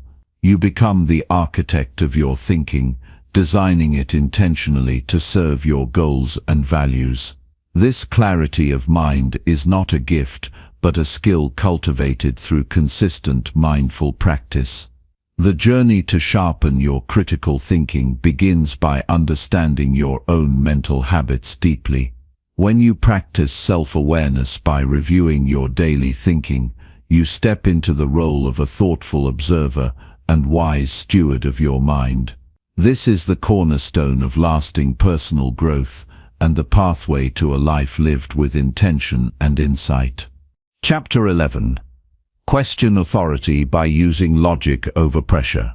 Questioning authority is a vital skill that separates thoughtful individuals from those who simply accept ideas because they come from a position of power. The essence of critical thinking lies not in blind obedience, but in the courage and clarity to examine claims, instructions, or rules regardless of their source. When pressure mounts to conform or comply, it becomes even more important to rely on logic and reason rather than emotional force or coercion. Many people feel intimidated by authority figures. This reaction is understandable. Society often trains us to respect hierarchy and follow orders without hesitation. Yet, respect does not mean surrendering your ability to think independently. True respect involves evaluating the validity and fairness of what is being presented, not just accepting it because of who is delivering it. When you engage with authority using your own reasoning, you build intellectual freedom and protect yourself from manipulation. At the core of questioning authority is the practice of detaching from pressure. Pressure can take many forms: social expectations, fear of repercussions, desire to fit in, or urgency created by those in charge. It's a force designed to limit reflection and override judgment. Learning to recognize when pressure is influencing your decisions allows you to pause and reassess the situation objectively. Instead of reacting immediately to commands or claims, create mental space to analyze the logic behind them. Ask yourself, does this instruction make sense? What evidence supports it? Are there any contradictions or inconsistencies? By focusing on facts and reasoning, you remove the emotional weight of pressure and approach the matter with clarity. It helps to remember that authority figures are human too, capable of errors, biases, and flawed reasoning. Position or title does not guarantee truth. Many historical and contemporary examples show how unquestioned authority has led to mistakes, injustice, and harm. Recognizing this fact empowers you to trust your intellect over mere status or force. Logic serves as a shield against undue influence. When you train yourself to think in terms of cause and effect, evidence, and consistent principles, you become immune to empty commands or manipulative rhetoric. This does not mean you reject authority wholesale, but that you engage with it critically, distinguishing valid guidance from baseless pressure. A practical way to question authority using logic is to ask clarifying questions. This approach shifts the dynamic from confrontation to inquiry. Instead of saying, "I don't accept this," try asking, "Can you explain the reasons behind this?" or "What evidence supports this decision?" Such questions encourage transparency and dialogue, allowing you to evaluate information more thoroughly. This habit also demonstrates confidence without disrespect. You show that your goal is understanding and truth, not rebellion. Often authority figures appreciate thoughtful engagement because it leads to better decisions and shared understanding. Your questions can reveal gaps or weaknesses in reasoning that might otherwise go unnoticed. It's important to develop emotional control in these moments. When confronted with pressure, the natural impulse might be to comply quickly or react defensively. Instead, practice remaining calm and centered. This emotional steadiness enhances your ability to think clearly and communicate effectively, even in challenging situations. Challenging authority logically also involves recognizing when to push back and when to accept. Not every directive or idea requires opposition. The key is distinguishing between unquestionable facts and areas where reasoning and evidence should guide your response. This discernment prevents needless conflict and fosters constructive interactions. Another layer of this skill is understanding the difference between authority and expertise. Authority relates to power or position, while expertise involves knowledge and experience. Questioning authority does not mean dismissing expertise. Rather, it means seeking evidence and logical consistency regardless of who presents the information. Expertise backed by sound reasoning commands respect. Power without reason does not. Developing this mindset requires ongoing practice. Start with small situations where authority tries to influence you without clear justification. Use logic to evaluate the claim, ask questions, and make decisions based on your findings. Over time, this builds confidence and sharpens your ability to stand firm in the face of greater pressure. Technology and information overload today create new challenges in questioning authority. Many sources claim authority: news outlets, social media, experts, and institutions, but not all deserve unquestioning trust. Applying logic to assess the credibility and validity of information is more crucial than ever. This means checking facts, identifying bias, and comparing multiple perspectives before forming conclusions. In professional or personal settings, questioning authority logically can prevent costly mistakes. Decisions based solely on hierarchy or pressure often overlook critical details or alternative options. When you step back to analyze reasoning, you improve outcomes and protect yourself and others from harm. This skill also encourages independence. When you learn to question authority thoughtfully, you rely less on external validation and more on your own mental resources. This strengthens your judgment and self-trust, vital traits for navigating complexity and uncertainty. There is also a social dimension to questioning authority with logic. It contributes to healthier communities where ideas are debated openly and decisions are made transparently. This culture reduces abuses of power and promotes fairness and justice.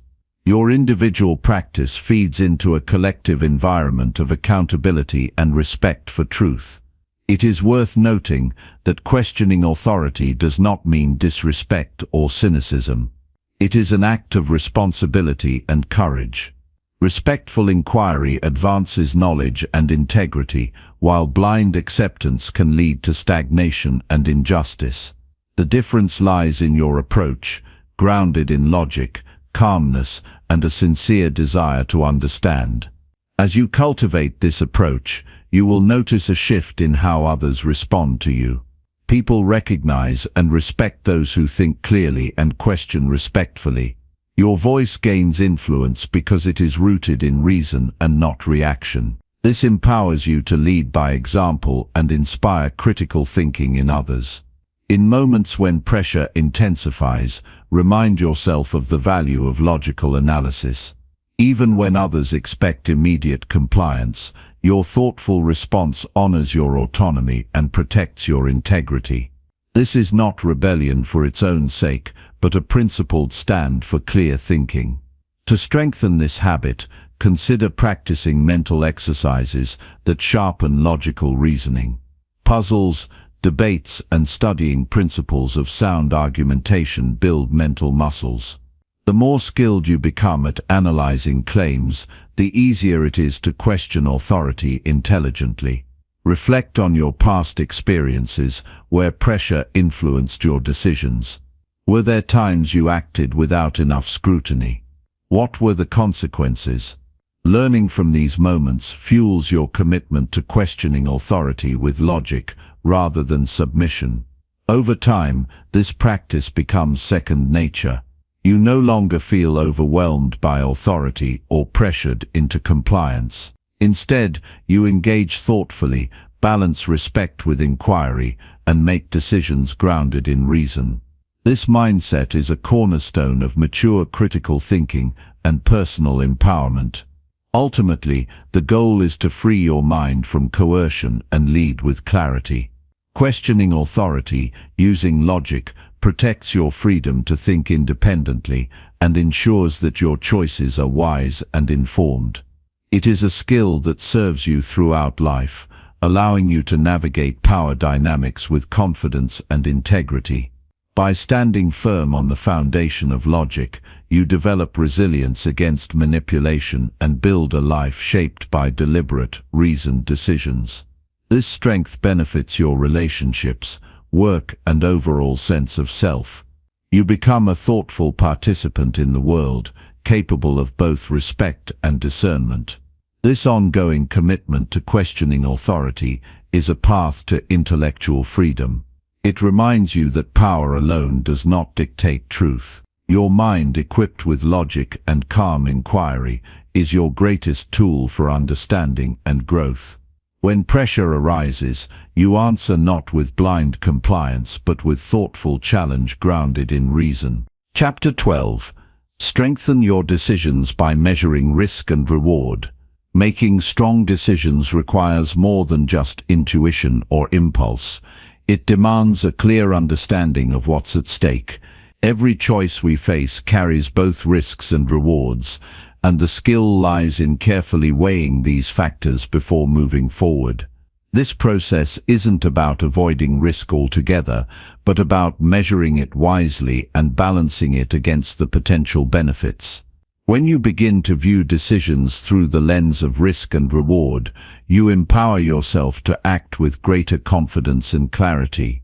Instead of rushing into choices blindly, you pause to consider the possible outcomes, both positive and negative. This kind of thoughtful evaluation prevents costly mistakes and creates a foundation for consistent success. Risk can take many forms. It might mean financial loss, damage to relationships, wasted time, or even harm to your health or reputation. Rewards, on the other hand, represent the gains you hope to achieve: growth, satisfaction, profit, or improved well-being. Identifying these clearly is the first step toward making stronger decisions. A practical approach to measuring risk and reward starts with listing what you stand to lose and gain from a decision. Be specific. For example, if considering a new job opportunity, your risks might include a longer commute, unfamiliar work environment, or financial instability. The rewards might be higher income, new skills, or a more fulfilling role. Putting these factors side by side helps you visualize the balance. It's essential to be honest and realistic during this process. Overestimating rewards or minimizing risks can lead to poor choices. Similarly, excessive fear of risk can cause you to miss valuable opportunities. Strive for objectivity by seeking facts and evidence, and avoid letting emotions skew your assessment.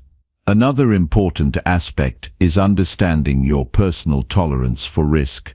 Some people feel comfortable with uncertainty and change, while others prefer stability and caution. Knowing where you fall on this spectrum guides how you interpret the risks involved. There is no universal right or wrong. It depends on your values and circumstances. When rewards significantly outweigh risks and the risks are manageable or mitigatable, the decision becomes easier. If the risks are high but the rewards are equally substantial, a more detailed plan is needed to minimize potential downsides. This might include contingency strategies, incremental steps, or seeking expert advice. Incorporating time into your evaluation adds depth.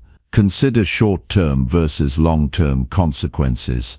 Sometimes, a decision might involve short-term discomfort but lead to long-term gain. Other times, a quick reward might come with lasting negative effects. Being mindful of timelines helps you align choices with your broader goals. It also helps to think about the impact of your decisions on others. Risks and rewards don't exist in isolation. They often affect family, colleagues, or community. Factoring in these external effects deepens your understanding and can influence how you weigh different options.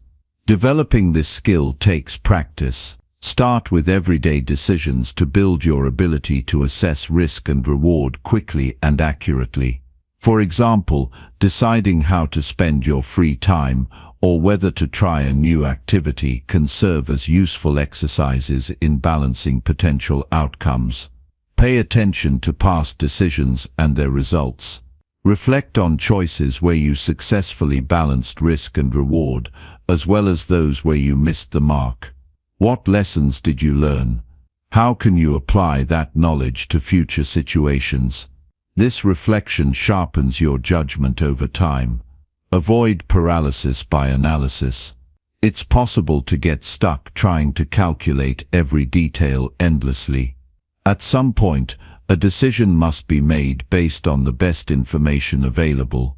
Accepting that uncertainty is part of life allows you to act decisively while still being thoughtful. A helpful mindset is to view decision-making as an ongoing process rather than a single moment. After deciding, observe the outcomes carefully and be ready to adjust your course if necessary. This flexibility reduces the fear of making a wrong choice because you know you can respond and learn. Using tools and frameworks can assist in this process.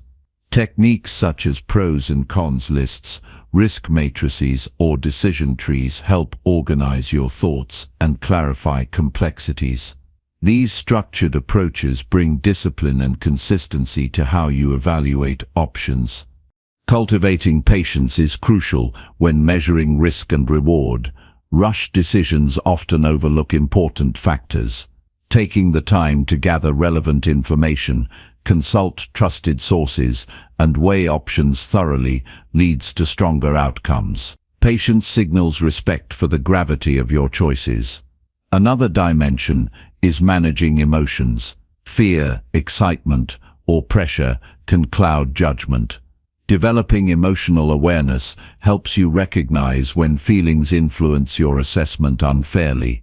Techniques such as mindfulness or journaling support emotional clarity, ensuring decisions rest on balanced reasoning.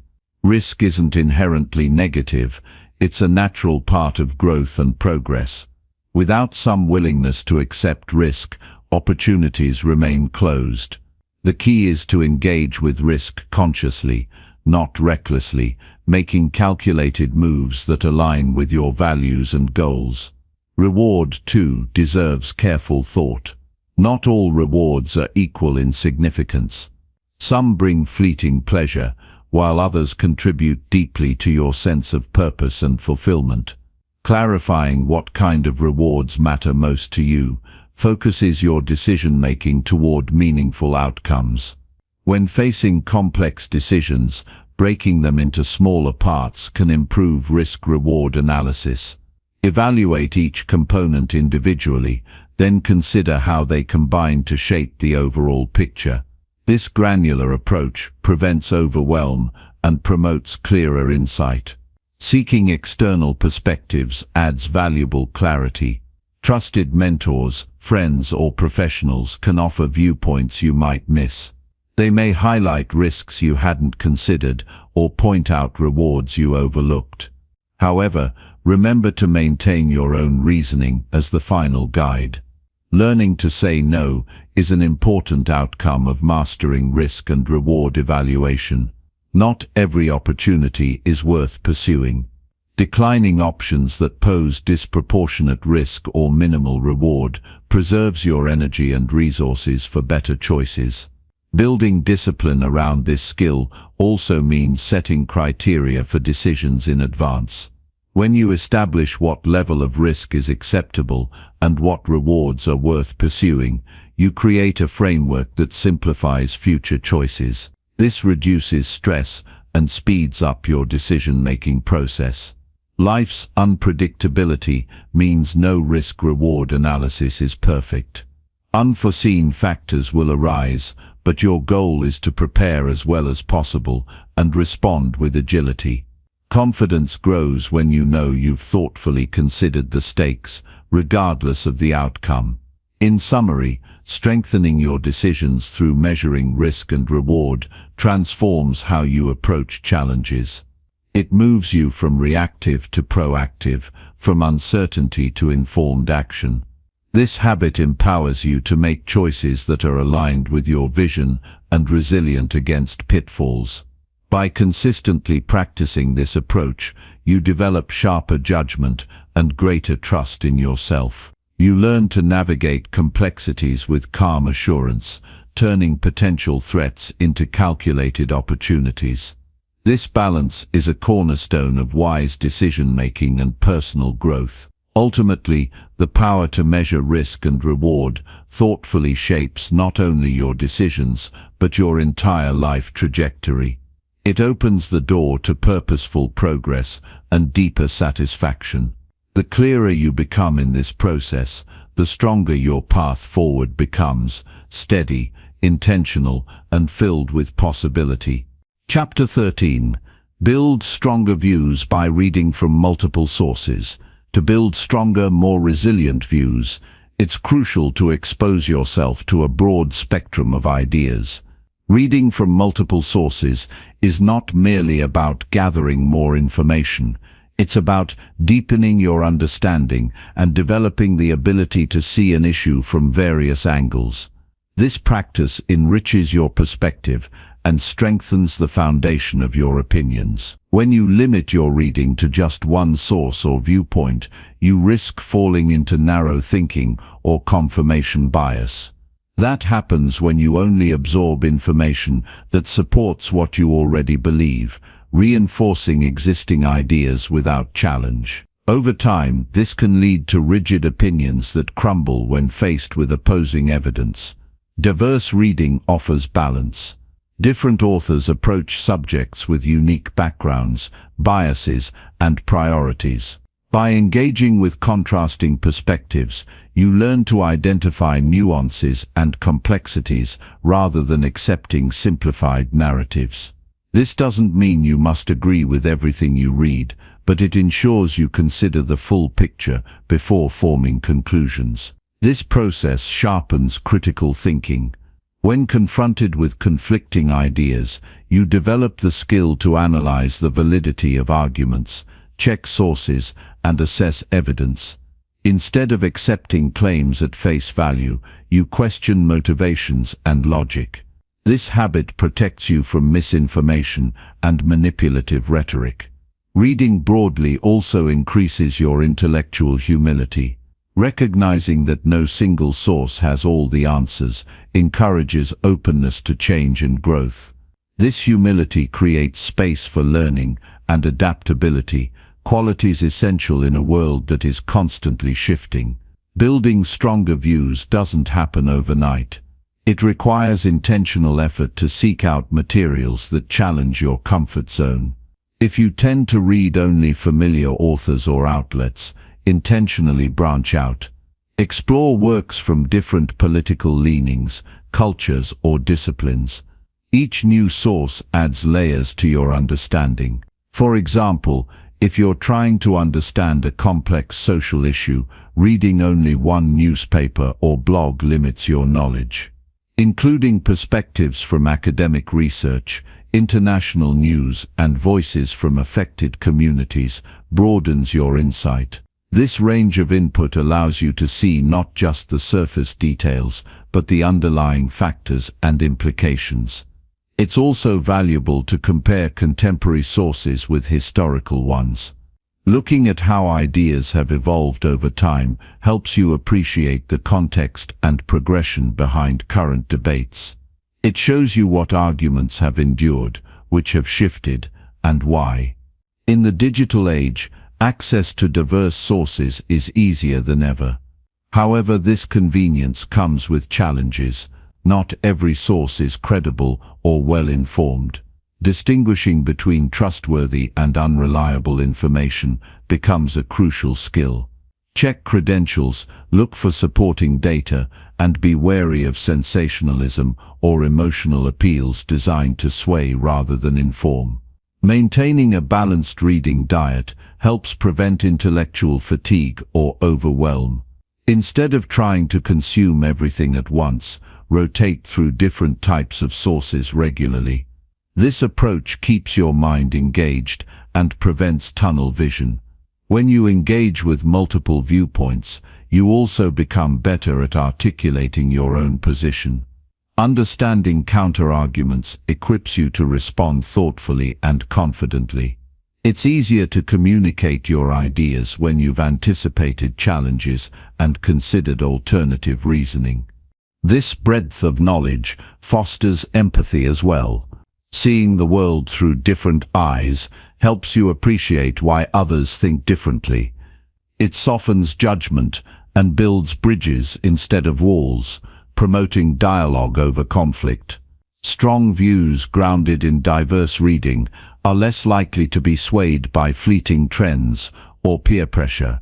You develop a stable core of beliefs that can withstand scrutiny and change with new evidence, rather than breaking under pressure.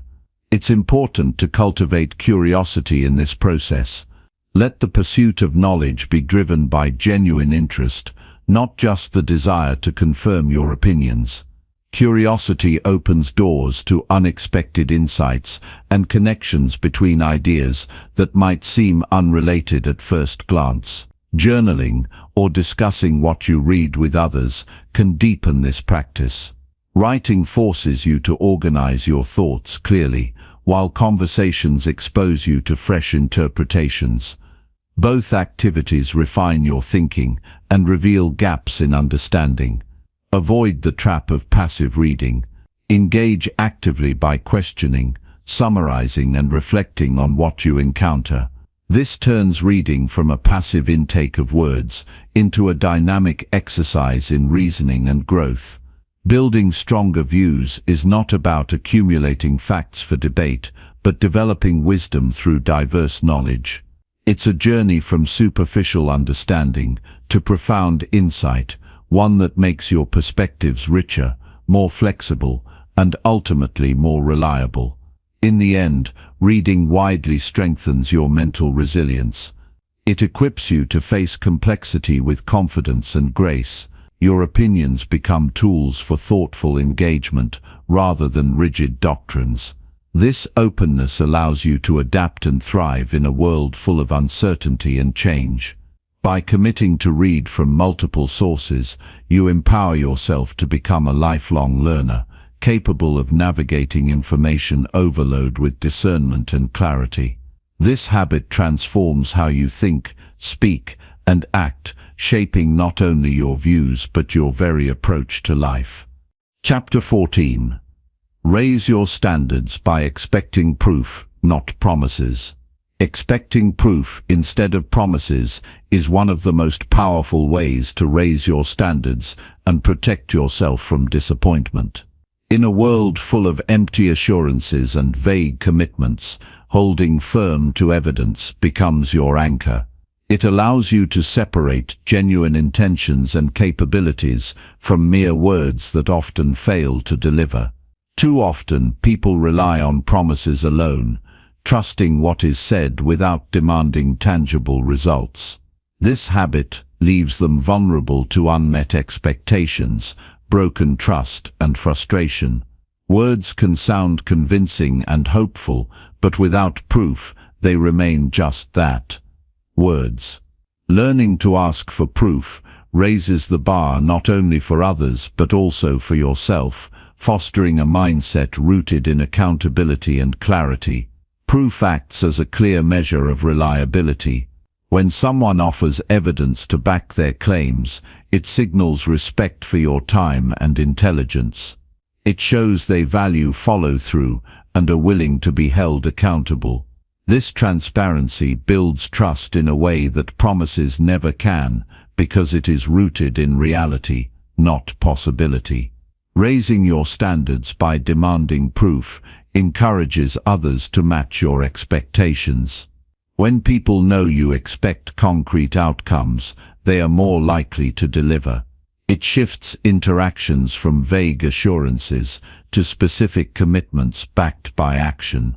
Over time, this practice cultivates environments where honesty and reliability are the norm. In relationships, expecting proof can prevent emotional harm caused by broken promises. If a loved one says they will change a habit or support you, asking for evidence of effort helps you avoid endless cycles of hope followed by disappointment. This doesn't mean mistrust, but rather a balanced approach that values actions over words. This principle applies to your personal goals as well. Setting standards for yourself means you require proof of progress, not just intentions. Instead of vague plans, focus on measurable steps and results. Tracking achievements keeps you honest and motivated, steering you away from wishful thinking toward concrete growth.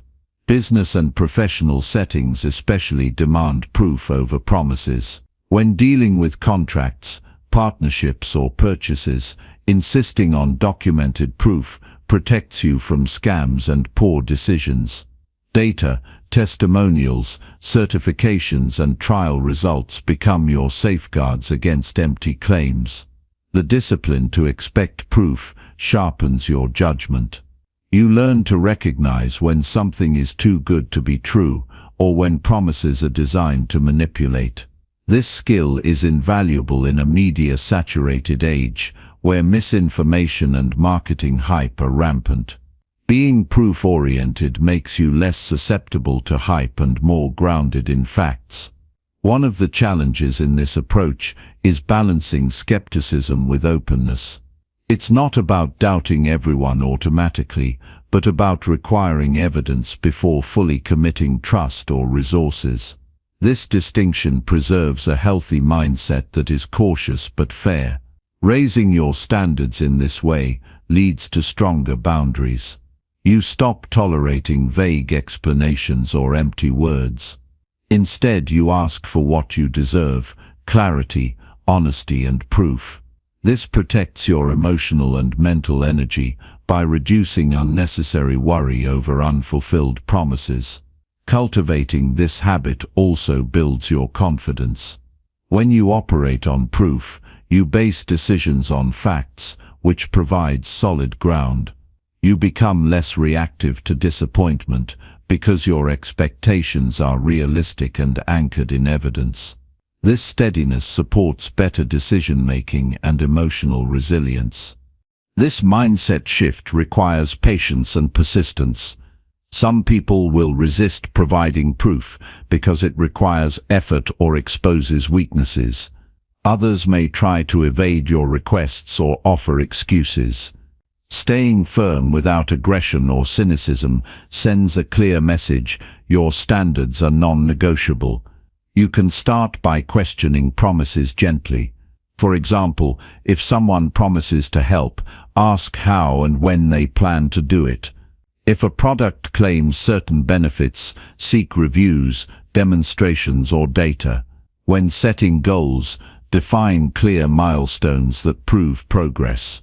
These small steps reinforce your commitment to proof over promises. Over time, expecting proof influences how others perceive you.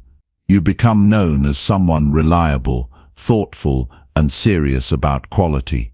This reputation encourages better treatment and more meaningful connections.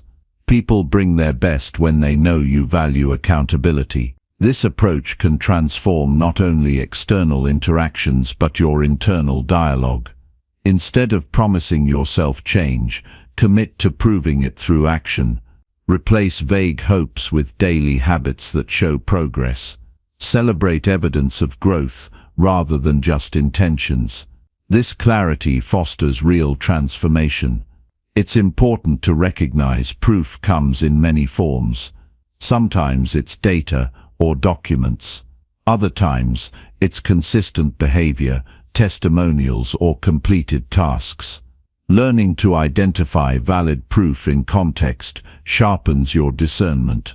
You develop a nuanced understanding of what truly counts as evidence. By holding firm to proof, you protect yourself from manipulation.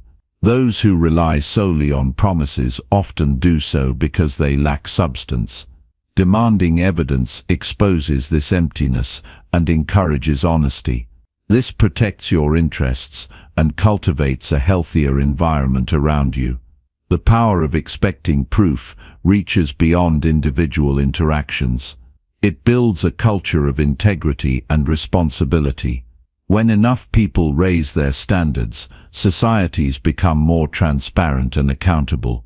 This ripple effect elevates collective trust and cooperation. Expecting proof also enhances your peace of mind.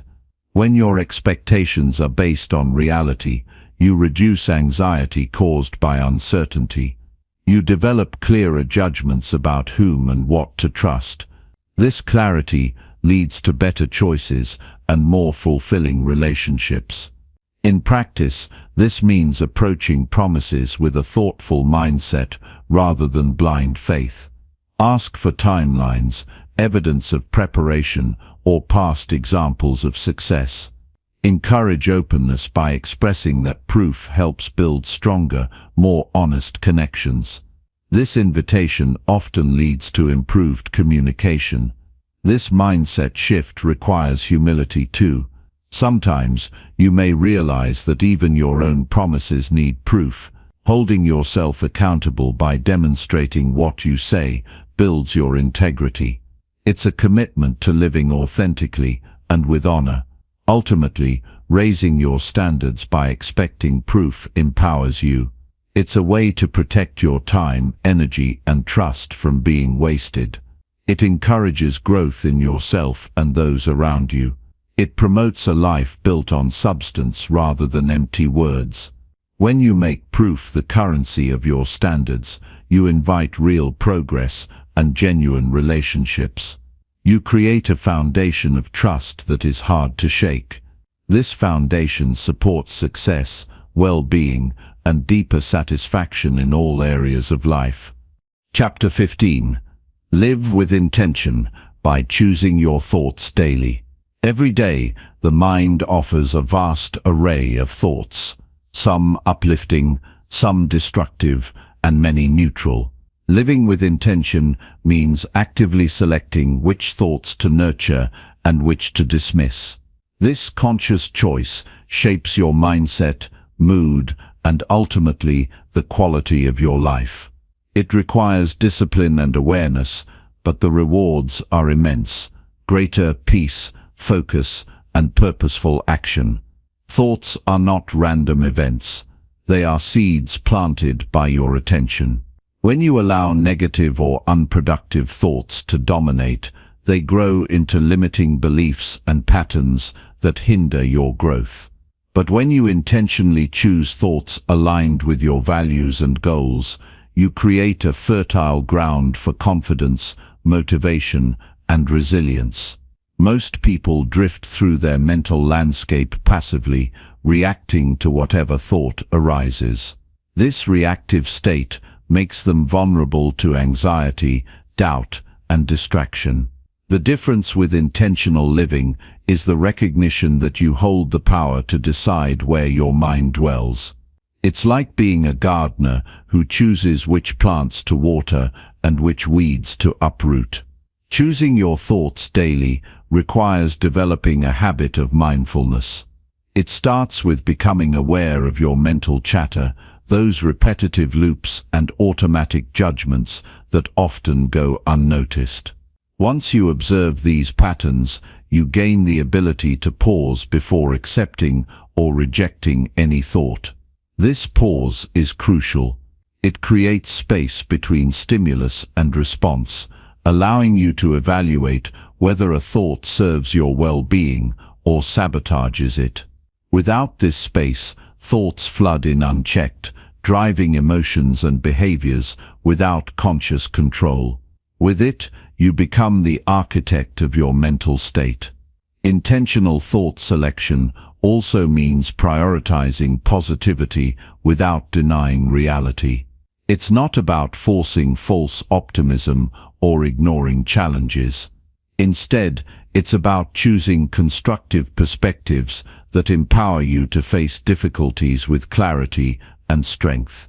For example, instead of dwelling on failure, you focus on lessons learned and steps forward. This process rewires your brain over time. Neuroscience shows that repeated attention to certain thoughts strengthens neural pathways, making those thoughts more automatic. By consciously choosing empowering thoughts daily, you gradually replace old, limiting patterns with new, supportive ones. This transformation leads to greater mental clarity and emotional balance. Living with intention means setting a daily mental agenda. Just as you plan tasks or meals, plan your thoughts.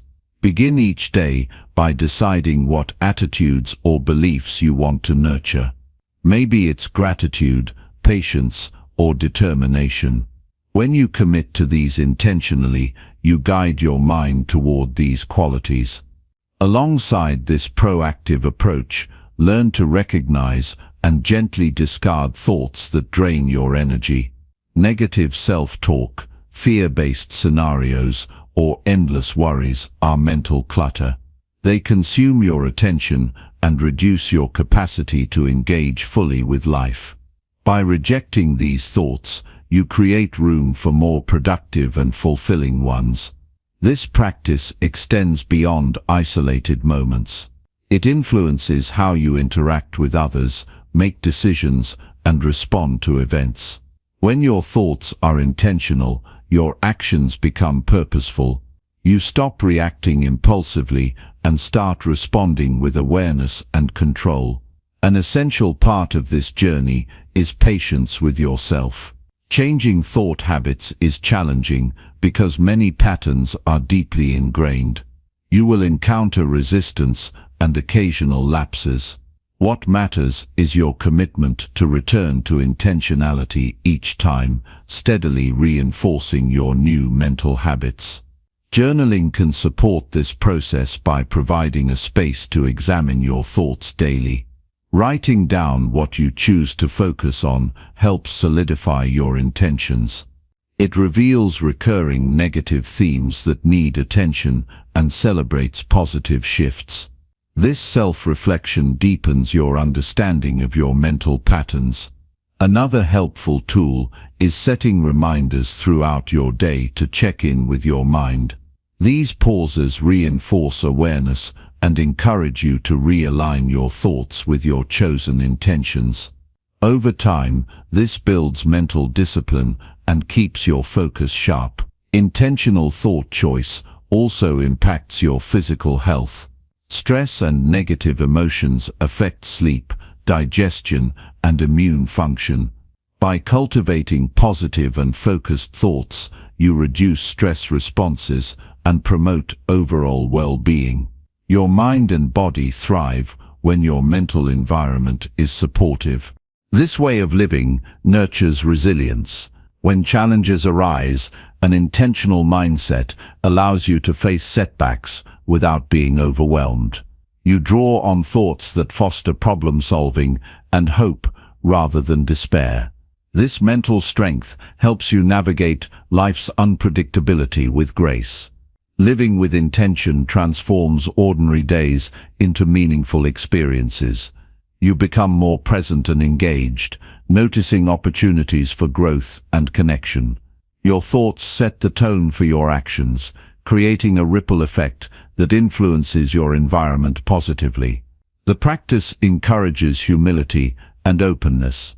Sometimes the thoughts you initially choose may need revision as new information or perspectives arise. Intentionality doesn't mean rigidity.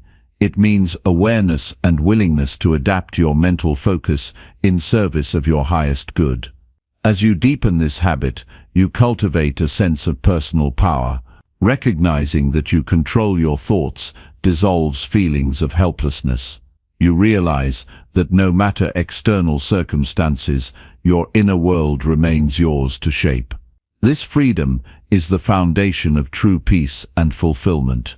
This approach challenges the common belief that thoughts happen to you without choice. It reveals a deeper truth that your mind is an active participant in creating your reality. By consciously choosing thoughts, you participate in crafting a life aligned with your purpose and values. In practical terms, this might look like starting each morning with affirmations aligned with your goals, or redirecting worry into problem solving when anxiety creeps in. It could mean reminding yourself to appreciate small joys or to release grudges that cloud your thinking. Each intentional choice shifts your experience. Building this skill also improves your relationships. When you manage your thoughts, you respond more calmly and clearly to others. You listen with attention instead of reacting defensively. This thoughtful engagement fosters deeper understanding and connection. Living with intention through thought choice is a lifelong practice. It evolves as you grow and face new challenges. The key is consistency, returning each day to the deliberate act of selecting thoughts that serve your highest good. Ultimately, this habit empowers you to lead a life of purpose and peace. Your mind becomes a tool for creation rather than a source of chaos. Through conscious thought choice, you cultivate clarity, strength, and joy, no matter what life brings.